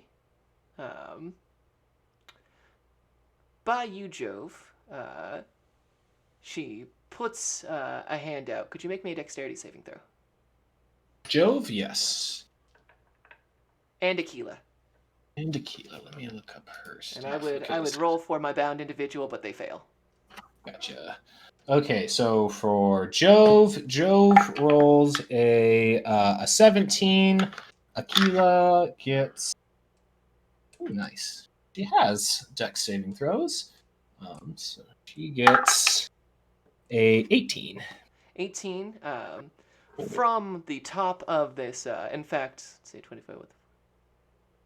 Yeah, all the way out in a 40-foot radius and 20-foot tall. So, Freddy, you can see suddenly there is ice forming all the way around. The maelstrom almost begins to freeze and slow down in place. She's going to cast Sleet Storm on that. You are not prone, but the area is difficult terrain, cutting off pretty much the majority of this cave, save for where she is standing with the spellcaster. She's going to use Sleet Storm. It is heavily obscured. It is difficult terrain, and when you enter the spell's area for the first time or start your turn there, you got to make a dexterity saving throw or fall prone. She's going to concentrate on that. Next is Rory. Okay, so she's got Sleet Storm between us and where they are then, correct? Mm-hmm. She's pretty much blocked that area. The bound individual is definitely prone. Okay. And it's difficult terrain, you said, too, and you got to make a dex save as soon as you're in it. The first time you enter it, yes, or when you start your turn there. Rough. Am I currently in it right now? Right now, from where you're at, you are not, because then that would have hit her allies. So. Okay. Gotcha. Then I am gonna keep my focus right now on the big guy that she summoned near us. So I am gonna make an attack against him. Do it. Do it. Do a 13 hit. A 13 against the big guy? Yeah. Yes, it does. Nice. I will take that. Does not appear to be wearing any actual armor. Beautiful. Ooh, and we're only taking the one attack, but we rolled hot on that, so that is going to be 9 bludgeoning. And then I am going to use a key point on my bonus action to use patient defense. Nice. Okie dokie. And that'll be it. Yes, and Jove, looking around, you can see some of these globules of water are freezing and beginning to fall and psh, psh, like glass shattering. It is very, very cold where you're at. Then it is Jasper. Is she within Sleet Storm? You are not within. Did you pull Jove deeper into the cave or away from the cave? Away from the cave. Away from the cave. She, Then yes. she Could wants you to make me get a the fuck dexterity out of here. saving throw? Okay. Ja.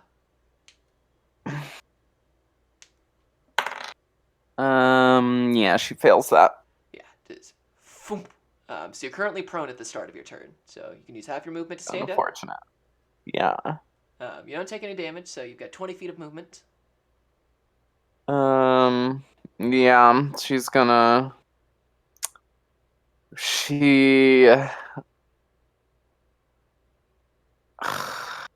Yeah, she's gonna focus on helping Jove and the water elf get out of here, so she's gonna head in their direction. and try to yeah. spot a globule that is not destroyed yet. You've got sense is difficult terrain. You've only got 10 feet of movement. Roll me a perception with disadvantage. Yeah, it is obscured. Heavily obscured. Yeah, it's like less than 5. Yeah, Yeah. you begin moving into where you think Jove is and hit the wall of the cave. Oof. Alright. Cool. That's her turn. Do you want to do anything with your action? I don't know what I would do with it. I mean, I guess I'll dash and try a different direction, a better direction, maybe. Yeah, go ahead and roll me a perception check with disadvantage.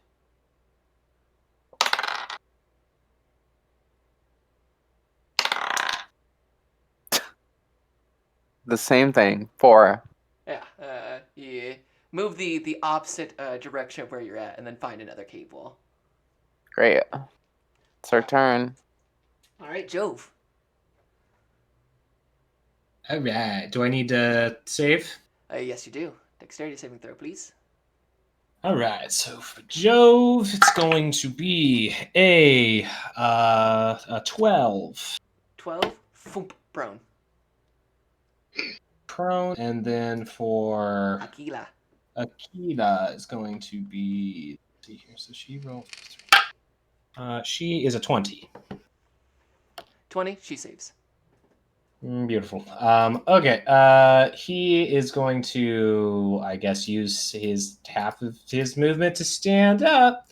Oh. So that leaves me with 10. So I can really only move a square. Do I see the other the water elf near me? Yes, you do. He is going to pull out that blue pearl that Musana gave to him, and he is going to present it to not present it, but he's going to go try and like fucking huddle over towards this guy and say, Prince Uthana, I hope this is for you, but I want you to know that your mom wanted you to have this, and he's going to place the pearl. Is he still bound? I guess. Does he have a hand that I could even? No, he's still bound. He can't see you, and he sees the blue pearl, looks you in the eyes, and definitely nods in acknowledgement. But he's still bound. Beautiful. Well, then I will use my action to unbind him. Yes, you do so. He use your action. You get his hands unbound, his legs. Take your action, but he's able to take the pearl, and Elvin says, "I don't know who you are, but I have nothing but thanks. You need to get your companions, and we need to make our escape." And then he's going to use his bonus action and kind of like think in his head. You heard him. You heard him, Aquila. So he'll use his bonus action to have Aquila use her action to dash on her turn. So at the end of my turn goes. She typically has 40 feet of movement. This is difficult terrain, so she'll use her action to dash. So she's got 40 feet. And then can she use her 40 feet to kind of canvas and try and find Jasper? Yeah, most definitely. Let's say that she's got her full movement. Roll me that perception check with disadvantage for Aquila. Oh. Well, yeah, that is even though she's not a halfling, got a halfling crit fail, so that's only going to be for 4. She shoots across, and Aquila makes it out of the sleet storm. Does not encounter Jasper, but does see the fight growing with Rory and the others. So Aquila is out of the sleet storm. Beautiful. Okay, and I guess that's turn. And then, or actually, one final thing. Jove will just yell, "It's go time!" And that's gonna end his turn. Yells out, "It's go time." Got it. Freddy. Freddy, you're seeing this now, and the ice has crept out of the hole and is um, slowly freezing all the water. The maelstrom has now almost ground to a complete halt as it gets colder and colder. And roll me a perception check, not with disadvantage.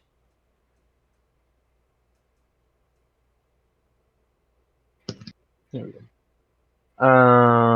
Perception 16. 16. You hear Jove's voice down there go, "It's go time." It's still go time? Okay. I guess I'll go to the hole. And go in. You jump in. This time, make me a dexterity saving throw.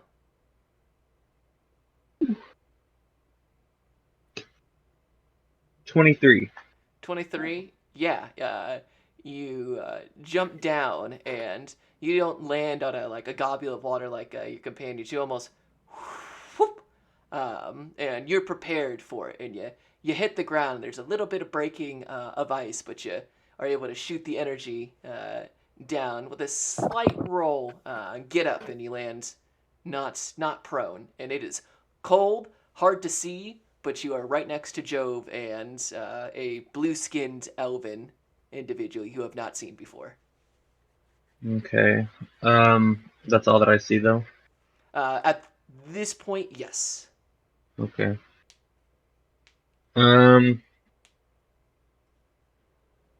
Yeah, I guess I just go, I'm here. It's go time, apparently. What are we going at? And if Jove can, he'll just relay that there's a ladder around here somewhere. Okay. What Jove got. I guess I'm gonna use my action to look for a ladder. Yeah, I would say that you are able to. I mean, you're right there, right behind. I mean, Jove, you moved a full 40 feet to the end of this, so Jove, this kind of crude ladder is like right behind you. So I would say you don't need to look for it. That would not make sense in this moment. Oh, My bad. so there's a ladder. So I'll let you rephrase that, Jove. Yes. There's a big monster thing and another lady magic person here. We need to get Rory and Jasper and leave before this gets any worse. And where are they? Somewhere on the other side of this ice storm. Wonderful.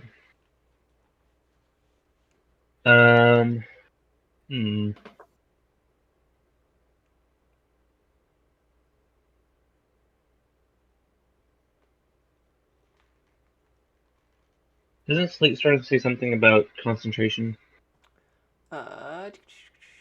If a creature is concentrating the spell's area, the creature must make a successful Constitution saving throw against my DC or lose concentration. Is that when you cast it, or? I believe that is when I cast it. Okay. Because it's the initial of sleet. Yeah. Okay. Then, assuming it's obscured for them as well, Indeed. I'm actually going to try and sneak forward, but to the side. Like, I can kind of based on like the squaring up of the two people I can see, kind of the whereabouts of where they expect our enemies to be. So I'm just gonna try and sneak off to the side towards the edge of the ice area, if I can. You make it 15 feet before if you are moving along the wall before bumping into Jasper. You're like moving through, and then suddenly you feel the cold metal of armor. And Jasper, Okay. you look down, and then there's Freddy. So I say, hey bud, the ladder's that way. I told you not to come in here. Yeah, and then I heard someone say it's go time, and I like going. Yeah, going as and getting the fuck out of here. And then Johnny comes out, and when Freddy says that he likes to go, Johnny gives the finger guns.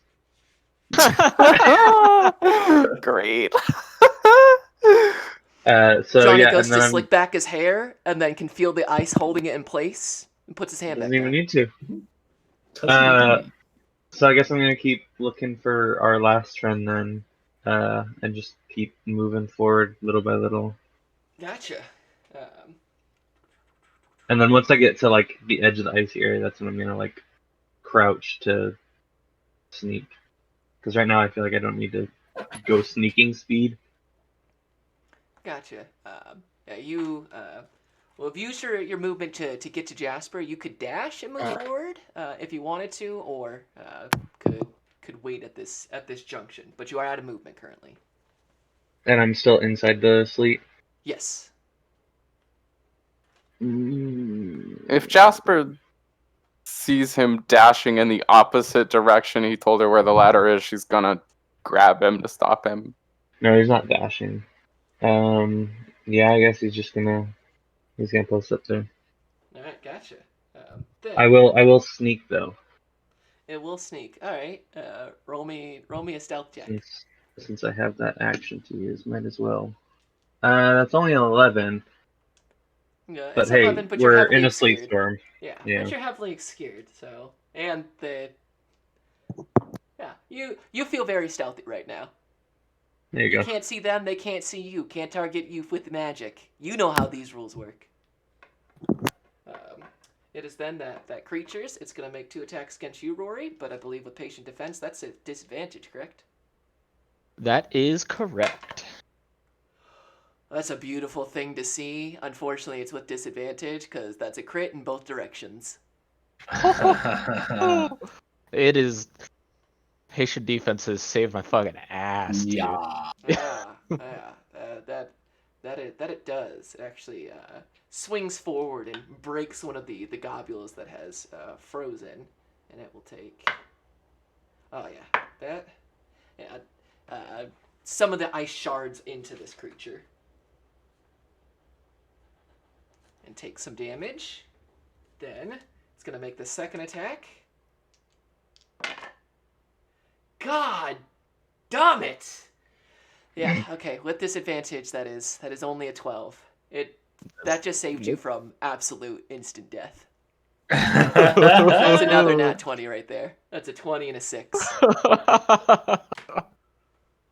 Oh my god. The pipes are calling. Turned a double crit into a double miss. I think that literally happened the last time that I used patient defense. Oh my god, my dice hunger for your life, and your dice just want to keep throwing crit fails They at hunger you. for my life, and I don't know. Maybe this is the div wizard, because I'm a fucking psychic on when I need to use that, For apparently. real. Jeez. Ugh. I should be dead. Okay, Ugh. it is back to the top with my spellcasters. Only Rory would be able to see any of that. They can't see any of you. Smart. They do something. Rory, you can roll me a perception check. Yeah, am I on their side? Like, would I be able to actually see them from here? Yeah, you can see them. You're the only person that they can see right now. Yeah. Oh, that's a pretty good roll. That's gonna be an 18. An 18. Yeah.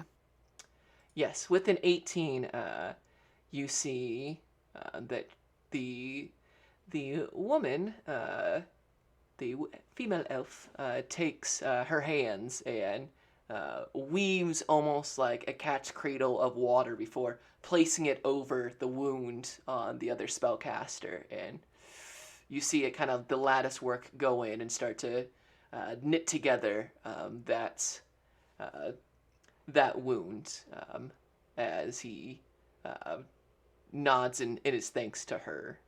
And then he's going to hold on to his action for the time being. And we'll move on down to Rory. It is your turn, actually. Okay, so at this point, it's just the three enemies that I see, and then I can't even see my teammates over on the other end of that storm, right? You'd see Yeah. Aquila. Yeah, you could see Aquila. Aquila bursts through, and you definitely see her, but your companions are heavily obscured in this kind of sleet storm that is over there. You can see all the enemies in Aquila fine, but looking for your teammates, you know the general area where the exit out of here is, but you can't see them at this point in time. Gotcha. Hmm. Shit roll.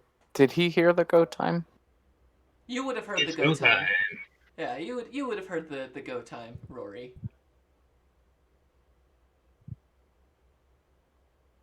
It's Um, slobbering time. seeing Aquila burst out. Rordak doesn't have a whole lot of options and doesn't not quite know the language, but we'll just shout out, hey bud, help guide me out here. And I'm gonna use my action to disengage, and we're gonna take off into the sleet storm to head uh towards the area. We'll say kind of in the direction for where I heard go time. I'm just gonna take a guess that is where they are. Make me a dexterity saving throw. Of course.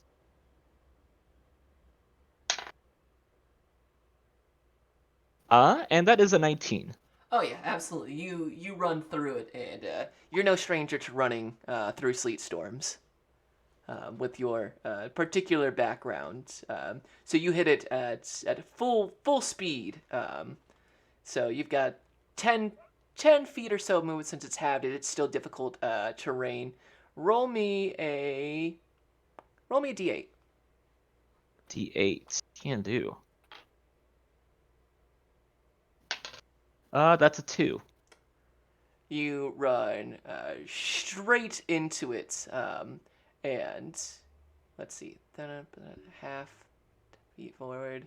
Um, you can in a straight line, and you can just barely make out probably another 10 feet away from you the image of the very short image of Jove and the elven individual. Jove! Oh, thank goodness. And yeah, that'll be it for Ori on his turn. That's your turn. All right, Jasper. You have Uh, also heard the "It's go time." Yeah, and Freddy's still next to her. Yeah. Uh-huh. Yeah, she's gonna grab his shoulder and start pulling him in the direction of where he said the ladder was. Gotcha. Make me a dexterity saving throw at the start of your turn. Yes.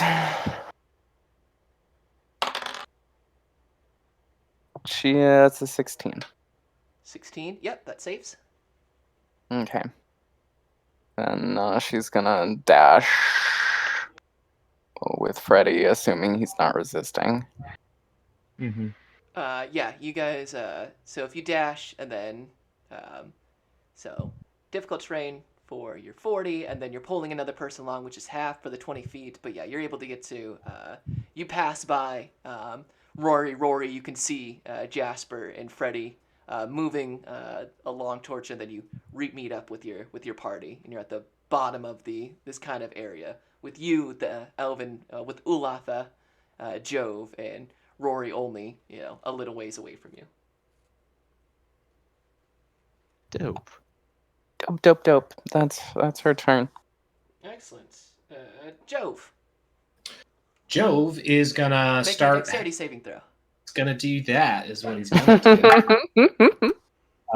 That is gonna be a 15 there, Captain.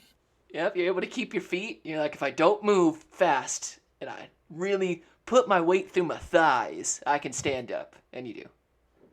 He's using that spear as kind of a third leg a little bit. But what he's going to do is he is going to help Uthala start going up the ladder. Yeah, absolutely. That will make this much easier. And- Uthala, with your help, yes, is able to begin climbing. It's difficult because he's going straight up into a sleet storm, but with your help on that to balance out the disadvantage, he rolled a natural 18, so he is making his way up the ladder. Beautiful. And then I'm going to bonus action to have Akila return, doing the dash and all of that, so she'll be able to come back. Akila, dexterity saving throw, please. Yes. Actually, no. She didn't start her turn. It's not the first time she's entered. She's fine. Oh, beautiful. Well, she rolled a nat 20 anyways. Okay, yeah. She bounds back. And like as she does, Rory, you feel her scrape just by the side of your leg, and she probably comes up to, on you, depending on how long Ronak's legs are, like knee, no more than mid thigh height. So she's rather, she's big, but she's still dog like, not a huge full grown drake at this point. And she actually, like, part of her, she rubs up against you, like just very slightly as she passes by, almost like a cat does. And her beaver like tail, she kind of flits up and down as she does that. And there is just a small shower of sparks that just very lightly or very dimly kind of light up the way as you can see her, almost like she's trying to get you to follow her towards Jove. Perfect. Yes. And then that will be and so Jove will say, "Come on, everybody! I'll get you that first step up." And he'll be there, braced to help everybody start making their way up the ladder. Freddy, speaking of which. Yeah, I go to the ladder. Well, first I need to make a dex save. Yes, you do. So I'm gonna do that first, and then I'm gonna do the other thing. Hiya. Yikes. That's an 11. Yeah, that's a foomp. Jasper, you can feel Freddy, you're pulling him along, and then you get to the end and just feel his entire weight pull back on that arm as he gets down. So I'm gonna use half my movement to get up, and then I'm gonna dash to the ladder. Yeah, go ahead, make me just in straight athletics check, no disadvantage or advantage. Athletics. Thanks to Jack of all trades is a +0, so that's a 17. A 17, yeah. Freddy begins to make their way up. Olatha is almost to the top. You'd say that you're probably, only 10 feet away from getting back up into that pool. All right. Mm-hmm. Then it is back to the top, and the sleet storm dissipates. And standing now only 10 feet away from you all, you see the large creature, the spellcaster, and then standing another, blocking the way to her, but another 10 feet back is the woman, and she looks to you all. Unfortunate choices made for you all. You could have left. But now is the time for wrath. As they are going to unleash a flurry of spells, the spellcaster moves forward and makes an attack against you, Rory. Places not with the hand fork, but places their bare hand onto you. All right, that's 16. 16? That just meets. Oh no. Dear. Just meets. Yep. Oh dear. Rory, you take 14 points of necrotic damage as you feel Rory's down. Yeah. as you feel all the liquids of your body be drained backwards from your back. As you cast Inflict Wounds at a first level. And Dang. you watch as you all see Rory's skin goes taut as you can see much of his just kind of his effervescence leaves him as he then that is his turn. Then she is going to she's going to cast Ice Knife and hit you, Freddy, as you're trying to climb up this ladder. Yeah, that is a 21. Yeah. So that is you're going to take 2 points of piercing damage. And then it is explodes. So you're up there, so it's only Ulatha. Oh, okay. Freddy, make me a dexterity saving throw. Ulatha. 19. Excellent. So you don't take any more damage, but it shards out and strikes Ulatha for 10 cold damage. And Ulatha Oof. falls. Make me another dexterity saving throw. Oh man. 20. 20. Yeah, you move out of Ulatha's way, and he falls. And now, Jove, make me a dexterity saving throw. Ooh, that's a crit fail, but I get to reroll those for a much better 22. Yeah. Ulatha lands on you, and you break his fall, saving him from more damage. You do not take any damage. You're able to break his fall with that high of a roll, as the prince lands right on top of you.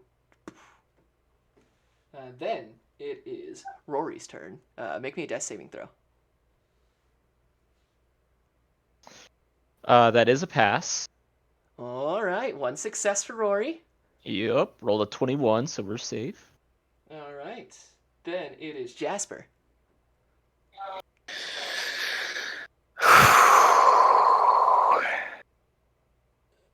Okay.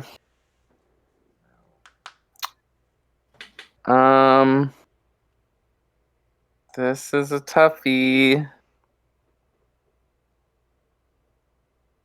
I think. Fuck.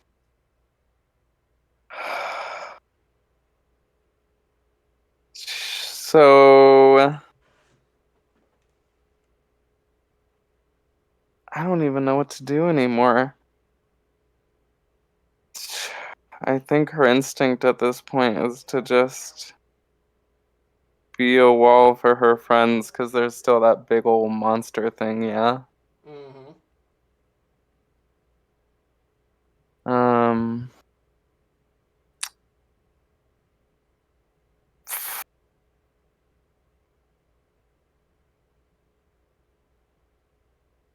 Um.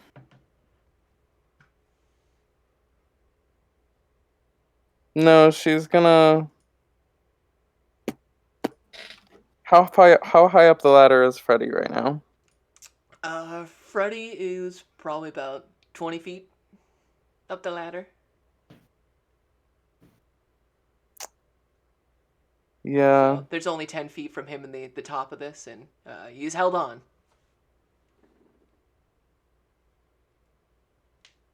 she is going to grab the. No, she's just gonna stand over Rory's body and just pull out her axe.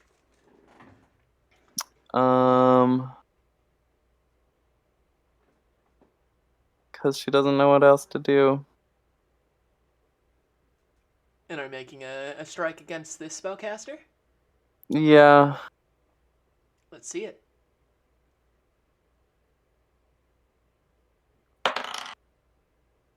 That's a 19 to hit. 19 does hit. Go ahead and add a d6 of lightning to that. Okay.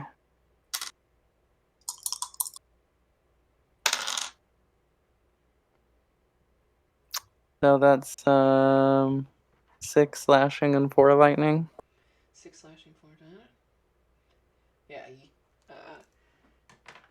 you bring the axe down and make a slash across there, breaking parts of the lattice work over the chest wound from this spellcaster, and blood begins to pour from the front of them. I'll use some words from our last campaign.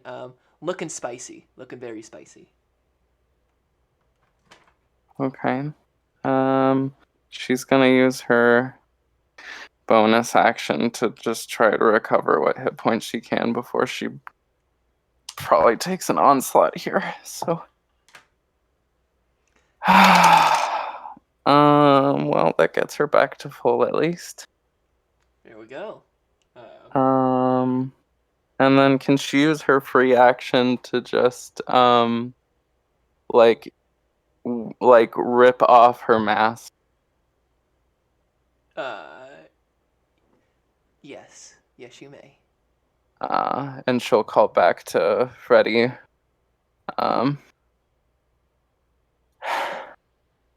Fred, please get out alive.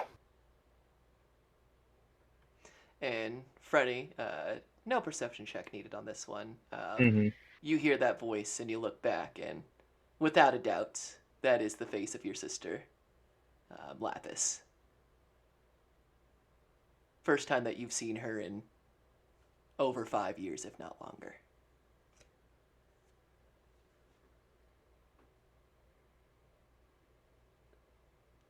And while Freddy, you deal with that bomb, it is now Jove's turn. Jove is going to first, I guess, peel this dude off of the top of him. Is he like a slumped mess, the prince? Oh yeah, he's definitely unconscious. Definitely unconscious. Okay, well, Jove is gonna kind of put him on the ground and say, "Sorry, there, Prince. We'll get you in a second." And he's gonna run over to Rornak, and then he'll use an action to pour a potion of health into his mouth. Roll Beautiful. me 2d4. If I do the have action, no does it idea just about auto? that. Yeah, if you use your action, it does max. It does No, max. it does max if you yourself drink it. If you're giving it to Oh, somebody that's else, you right. got to roll. Yeah. Okay. Gotcha. Okay. Yes, you can choose to slam it back with the bonus action and roll to heal yourself, or use an action to get the full. But if you're giving to If you somebody use it else, on you do got to yourself, roll. yeah. Okay. Okay. So 2d4 plus 2, you say, right? Yes. Okay, that is going to be for 5. For 5, Rory, you come to consciousness. I believe Rory, I believe this is one of your health potions, is it not? It might have been. We're gonna say, because I like the idea of it. Once again, you taste your own brew, and it brings you back to consciousness, replacing some of the liquids that have just been pulled from your body. You feel, when you wake up after a long night of drinking, and you haven't had any water in what is probably at least 18 hours plus, and your whole body is hungover and dry, yet also sweaty at the same time, like you can't keep any liquids on the inside. That's how Rory feels, but turned up to 10. And Jove, you can see now, clear as day, this awful, on top of the wounds that he suffered in front of you, but you can see tons of terrible scar marks all up through Rory. You've seen some pretty rough individuals, and now you're almost surprised you've never noticed just how many scars Rory has lined up through his body, specifically around the top of the head. But Rory, you are conscious. Beautiful. Jove is going to use then his bonus action to command Aquila to take the bite action on her turn. Indeed. Who would she like to bite? She's going to bite the lady. I don't think anybody's attacked the lady yet. So. Oh, okay. Yeah. I'm going to go for a lady bite. Aquila, come on. So close to a nat 20, but it's not. Let's see here. That is 18 plus 3, I believe. No, well over 20. It's 23 to hit. That will definitely hit. And then we'll do, of course, only 1 piercing and 2 lightning damage. Yeah. Bites, and she is able to get like a bit of like the shin before the woman pulls, the elven woman pulls her leg back, but does make a connection, and for the first time, you Thou beast! Before she begins to move her hand towards Aquila. Beautiful. Freddy. Uh, Or actually, it's still you, Joe. I'm sorry. Oh, I was just gonna say that after he goes to Ronak, he's gonna return to the prince at the foot of the ladder, Yeah, and that's it. absolutely. It's no longer difficult terrain in here, so you're able to get back and forth. Now, Freddy, it's now your turn. So there's just the spellcaster and the monstrosity. The spellcaster, the monstrosity, and a green-skinned elven woman that you have not seen until this moment. And she's attacking us as well. She just got bit by Aquila. Okay, well, I mean, it doesn't change who I'm going to Yeah, target with this then. it's I need the monstrosity to make a wisdom save against a charm, wisdom save against a charm. just in Yeah, case no, it's immune to charms. definitely. That is a 5. Yes. Oh, thank God. So, seeing Lapis, he's reminded of their noble bloodline, and he just like looks at the monstrosity in the eyes and just like gives the hardest strum you've ever seen him give, and says, "I command you to chill the fuck out." And some just like golden sound waves just start flowing, crisscrossing as they make their way to the monstrosity, and you see the gold sound waves start wrapping themselves around it and make their way up to its head as they form a crown around the head of the monstrosity, as he is now subject to a crown of madness. So he is charmed. Must take its action before moving on each of its turns to make a melee attack against a creature other than itself that you mentally choose. The target can act normally on its turn if you choose no creature or if none are within its reach. On your subsequent turns, you must use your action to maintain control or the spell ends. So, yeah. Yeah, wow, So, yeah. fantastic. Wow. At the end of each of its turns, it gets to make another wisdom saving throw. But yeah, I'm going to cast that, and then once it hits, I'm just going to start making my way up to the top of the ladder. Yeah, the like Dark Side's Omega Beams or the pipe screensaver from your old 90s PC, these golden shoot out and wrap around and grant this crown of madness to this creature, who it is now its turn and is going to attack the spellcaster. I'm assuming. Oh, excellent. With 2 Love that. attacks. Yes. Yeah, I heard spellcaster and elf. I'm like, well, wisdom save. I should probably choose the That's an monstrosity. 18. That's an 18.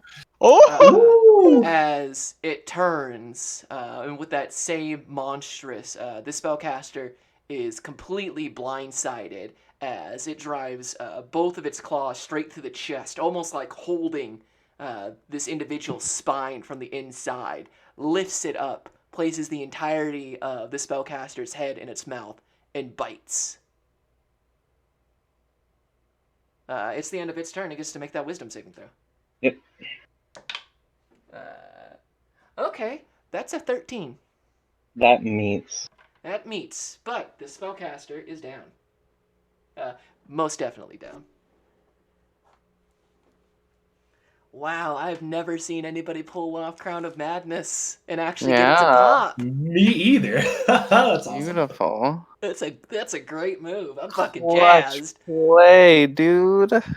You let me use my own monster to kill my spellcaster. Why do I want to do this? All right, incredible. It is now the woman spellcaster's turn, and she is gonna reach down to Aquila and, yeah, with a natural 20, do some inflict wounds. Ouchie. That is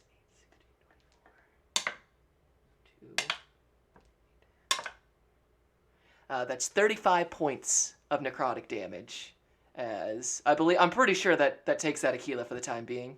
Oh yeah. She reaches down and puts her whole hand across the top of Aquila's head as Aquila's still like biting onto her, and from the top of Aquila all the way through her whole body, it just freezes, just, and then all the ice pulls back, and Aquila, it just is no longer there, just And you feel that connection for the moment, Jove. That kind of lightning calls back into you, and you feel it enter into your body and sits behind your shoulders, in between. And feeling around, you feel lighter. It's as if a weight is like you're no longer carrying a specific weight on you anymore, as you feel that energy sit just in between the shoulders, right in the back, where you once were struck by your own thing of lightning. But that is her turn. Then it is Rory. You're not conscious. I am not unconscious, and Rory, I'll use half my movement speed to pick myself up. He will literally, he wakes up with like a martyr's fury, and fucking like almost like rolls onto his shoulders and just spring kicks himself back up. And tell me right now, how far away are all of them from me where I'm at? The large monstrosity is only there's spellcaster there, and then 5 feet to their side was the monstrosity. The monstrosity is only 5 feet away from you to get in range, and then she herself, she's probably 15 feet back from that.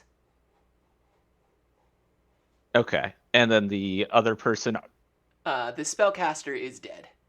oh, they're dead. Yeah, you Gotcha. you look over and this monstrosity is like let's go, and the headless caved in, like the spine, the arms, the legs are still there, but the rest of whatever that thing was is whoever they was, they is now gone. Not Okay. even the necklace that all these cultists is wearing is no longer on that. Damn. Fuck. Um. Okay. Can I almost roll perception just to see if Rory is even just aware of the prince being down, if he's near him as well Yeah, right go ahead and now? roll perception. You may. Yeah. Okay. That's a good roll. That's an unnatural 20. An unnatural 20. Yeah, you survey around. You like flip back onto your feet. You see this monstrosity dropping that corpse. You watch the little dragon cat creature that Jove has summoned basically shatter, and then almost a small bolt of lightning jump back to Jove. You see Jasper, but you see Jasper without her mask, and you see that face again, Rory. And then looking back, you can see Jove and the prince is currently kind of a crumpled mess on the at the bottom of the ladder, clearly unconscious, and turning a blue that you feel is more reminiscent to hypothermia than it is the natural skin color. And you, being well versed in mountainous areas and the danger of cold on an unconscious body, are very aware of that. Yeah. Knowing that, then Rornak will head over to the prince, and I will use my last key point to use my hands of healing on him. So, nice. So he will get 6 health points, and 6 health is points. and at this point, like Rory, like it's like mixed green and red on his skin. Like it's almost like dual colorings. It's so poignant at that point. He looks like Christmas. Uh, that is, I like it. I like it a lot. The prince's eyes open. The deep purple fades, and he looks to you and says "Va," which Jove understands. That means thanks. I don't believe you speak Elven, do you, Rory? I do not speak Elven. Yes. No. So it says a word in a language you do not understand, but it And comes across non-verbally. okay. So Good. Alright. No more just ah, throws for Olatha. So that's my action there. Mm-hmm. Using any sort of potion would take another action too, right? Like that wouldn't be anything like a bonus action or anything. You can take a bonus action and then roll for it. Yes. Oh, this wouldn't. This is potions in general, just FYI. Not even a health potion, because I don't believe I actually have another health potion on me right now. Oh. Mm, Are you? I assume that you're trying to take the potion of growth. I'm considering it, but I do not know if that is something that I would need to take like a full action to use. Ooh, since the potion of growth, yeah, you need to drink that whole thing down. You can't slide just a little bit of that one. I'd say that one is going to take an action. Yeah, that's what I figured, so that's not gonna really work. Good question though. I had not thought about that until right now. Yeah, no, I was curious how the health potion rules affected other potions, but that makes sense considering that particular brew and what that would need to do. So fair enough. Man.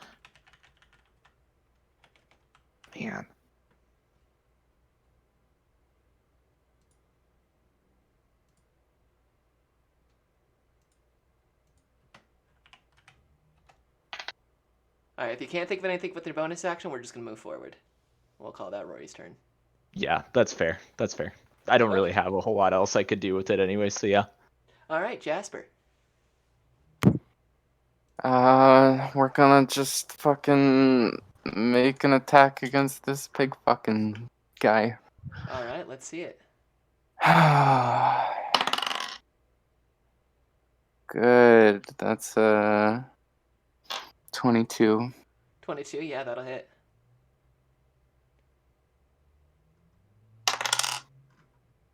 It's gonna be 8 slashing. 8 slashing. Yeah, there's you slash across it and bite into it. It's still very much up. Oh, my apologies. That was 9 slashing. 9 slashing. Oh, well, now that you said that. Yeah, he's dead now. That was what you needed. So, yes, you drive your axe deep into this creature, but it is still kicking. It is a hardy boy. Yeah, I figured. That's her turn. Got you. Then it's Actually, she's gonna utilize mobile there, and like now that she's got his attention a bit, she's gonna kind of run a little bit, like she's gonna run off to the side a bit so that she doesn't have him. She like turns him away from the party a little bit. Okay, gotcha. Okay. Then I'm done. Sorry. Then it is Jove. Can you remind me again how tall the ladder is? Like how? Like better part of 30 feet. So if I use my dash action, would I be able to get up it? You would have to try to get around Freddy, who's still on the ladder, I believe. I thought. Oh, did I used my movement last turn to get as far up as I could. Well, then yes, you could. Okay. Yeah, Jove will yell once again. I think it's go time, and I guess is gonna fucking look at before he does that, he's gonna look at Uthala. Actually, how about this, Toms? Can I like hold my action to go up behind Uthana on their turn? Is there any way I can do something? You can like hold that? an action, but you can't hold movement. Gotcha. Well, Jove isn't going to do anybody any good if he's dead, so he is going to, yes, dash and then yell out for let's fall back and clamber up the ladder. Yep, Jove gets up the ladder and joins Freddy up top. It is then Freddy's turn. Who's left? Just There is the well, you're what's up the the name? ladder, so Can I not see you're him? not entirely sure. Okay. Then yeah, I'm just gonna go to the top of the pool area and just lie down. Yeah, gotcha. Then it is the creature's turn, and it's gonna make 2 strikes against you, Jasper. Yep. Oh, the dice favor you. That's a 2. Oh. That's double 2s. Woo! Oh. How? That's that reveal points. Unfortunate. Okay. Um, it is now her turn. So we're back at the top of the initiative. What does she want to do it here? She really wants that prince. Okay. Okay. Okie dokie. Um. Ooh. That's neat. Yeah. So she God. casts. She's going to cast. I'm pretty sure it works like this. Yeah, she's going to cast. Oh wait, she doesn't need to cast that. Yeah, she will use a bonus action, and appears next to Ulatha, Fuck. grabs him, and begins to pull him back into the cave. Moves 15 feet. You slimy son of a. Mm-hmm. That's her turn. Rory. Nah, you ain't doing this. We're walking right over to her and we are striking her straight on the arms to get our boy unhanded. All right, let's see it.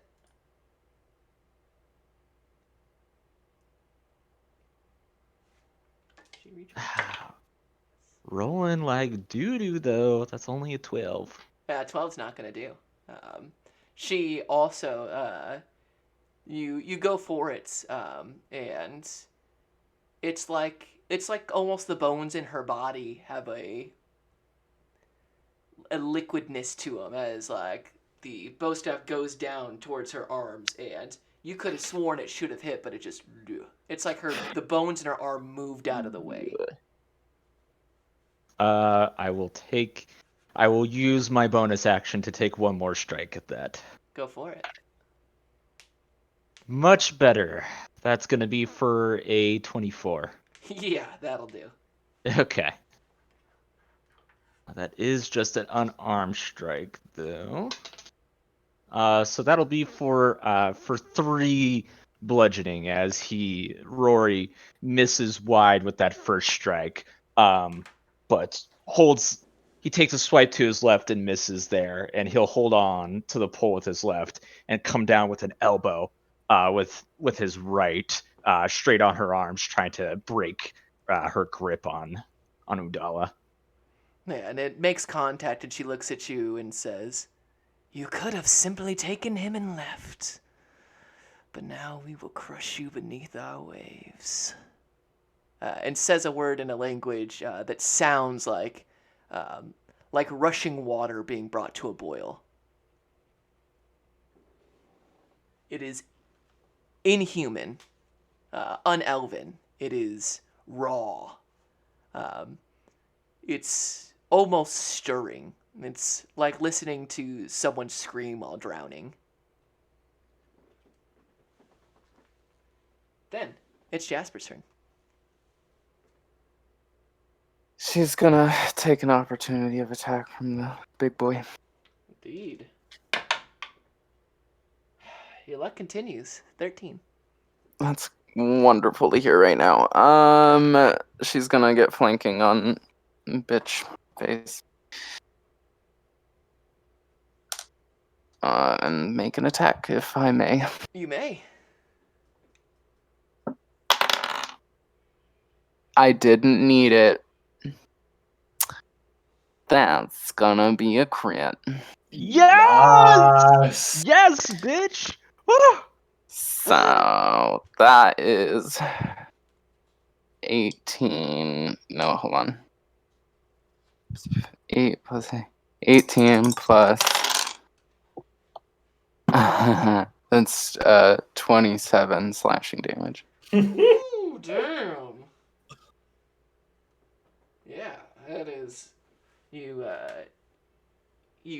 dodge one of the claws from this monstrosity, and you run over, and with her back completely exposed, you bring the axe down and cut deep into her, almost like you once upon a time did to Jove. And it cuts deep while she is very much still alive. It is a devastating blow as you split open from your shoulder almost down to hip on one side. And she says, "Fucking simmer down." Can Jove, Rordak even Get it? Because water. His water. Can Rordak even add in minus to one. what? Minus one right now. I love that though. Oh, I thought it was. It was worth, but minus one for you right now. Okay. I love how my minus ones are always worth it. All right. you take your minus one. I hope you enjoyed it. I enjoyed I it, but did. still, you take your minus one. All right, Jove. Jove is going to hang his head over where they just climbed up, and then he is going to use his action to summon Aquila for his second time for the day. I can do it 30 feet in an unoccupied space, so I forget again how tall the ladder is, but I'll You just can kind put her of at the bottom of blooper. the ladder. Yeah, so, and if I can to get her a little bit further, that would be what I would want to do. And then I will use my bonus action to have her bite. And then that will lapse Jove's turn. On Aquila's turn, she will move her 40 feet, use the bite, and try and. She's really going for that arm that's holding on the prince. Go ahead and make that attack. Oh, so close. That is going to be a 23. Sorry. A 22. 22 will hit. And it will do only 1 piercing and 2 lightning damage. Piercing 2 lightning. 3.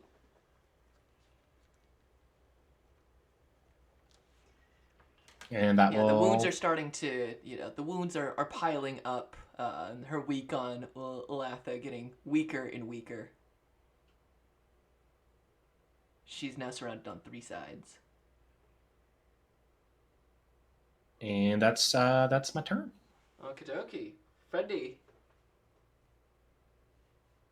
That's me. Yeah. Yeah, I'm still just kind of waiting for everybody to get out alive. Josh. Could I use a reaction real quick to say something that I meant? I legitimately did mean to say on my other turn. It's fine. You could just say it on your turn. I was just gonna say, Freddie, get out a rope so we can help these folks. A rope? Okay. As I believe I do still have a rope. I believe so. Rope. Rope? If not, Jove literally has. Well, actually, one of Yeah. them is tying up the other person, but he has another 50-foot of silken rope on his back. Yeah, I guess I'll take a rope out of yours then, because I thought I had one, but apparently I don't. So I'll take yours and throw it down, and hopefully you hold on with me. Mm-hmm. Gotcha. It's now the monstrosity's turn, as it is going to strike. Now it's going to strike 1 for Jasper, 1 for Aquila. It gets flanking. Now I get the advantage. Oh, close to greatness, but not quite. All right. That is How'd you almost roll 69 on an attack roll? Well, would you It's like a to very know? good Would attack. you like to know? Right. All right, against Tequila, that's 24. That hits. Um, all right, Tequila is going to take 9 points of piercing damage as Cool. it bites deep into her shoulder. And then against you, Jasper, it's going to try to swing a claw. Yeah. That's only 16. And yeah, she blocks it with her shield. Yeah, absolutely. We go back to the top with the spellcaster, and she lets go of Alatha, uses an action to disengage, moves back her movements, looks to you all, and says, "The crushing wave will be back. I promise." And she puts herself into this waterfall and like moving backwards up through to where the water rises, I suppose, and leaves the area. Now, it is Rory's turn. Whew. Okay. As much as Rory would want to go after her, I'll keep the focus in the here and now. So, I will head over and I will strafe around to try and flank the big boy here and make some attacks. Yeah, go for it. With advantage. Cool.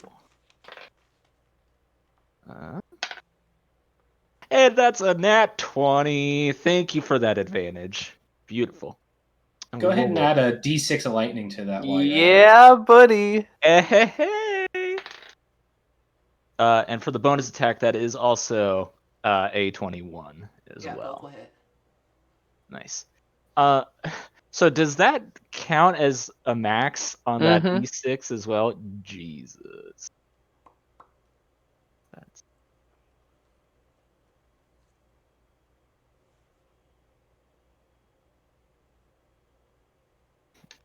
That's nutty. Okay. Sorry. I'm rolling all this damage out here. Fucking Jesus Christ.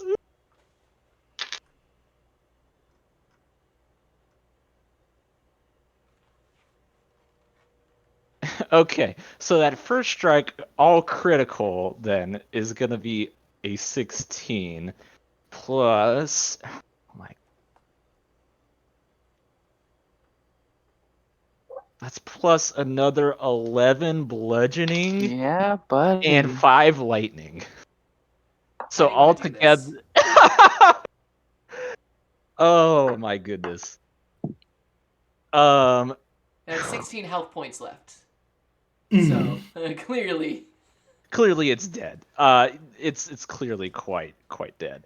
Yeah, Uh, if I will, as you move in for this, Aquila shoots her head up, and almost like a cone of that kind of sticky orange lightning goes up like a shield. As you move through it, it just like vacuum fits. You know, like when you've seen where they like vacuum over paint over something, it just goes tight. It goes tight up against your strike and just completely coats, and you feel just you feel the speed of this. And Rory, since technically Aquila can only do it for weapon strikes, you're a monk, so your fists are weapons. So you don't just put it on your weapon, it goes into your body. Like, your whole body accelerates. Jasper, you feel it, but it doesn't channel through your body. For you, Rory, you can feel all of Aquila's, that acceleration through your entire being.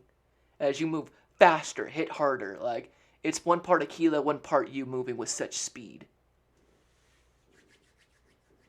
How would you like to do this? as he's catching that newfound speed, zipping around to the backside of this monstrosity, feeling it all course through him, he's almost gonna he's gonna hold the staff with both hands kind of like on the shoulder and almost kind of like hula hoop it a little bit on himself, spinning it around. And he's gonna do like a quick. As he does that, he's gonna do a quick kick to the back of the knee to basically like get the thing down on one leg. And as he hoops the staff around, he'll just focus all of that lightning and put almost like the same way that he would channel all of that ki in him. He's going to put it all straight into his staff there. And he's going to come down and just strike it down with like an actual bolt of lightning right on this thing's head and just disintegrate that thing. There is a bright flash, a loud boom that Freddy, you, and Jove can hear all the way up there.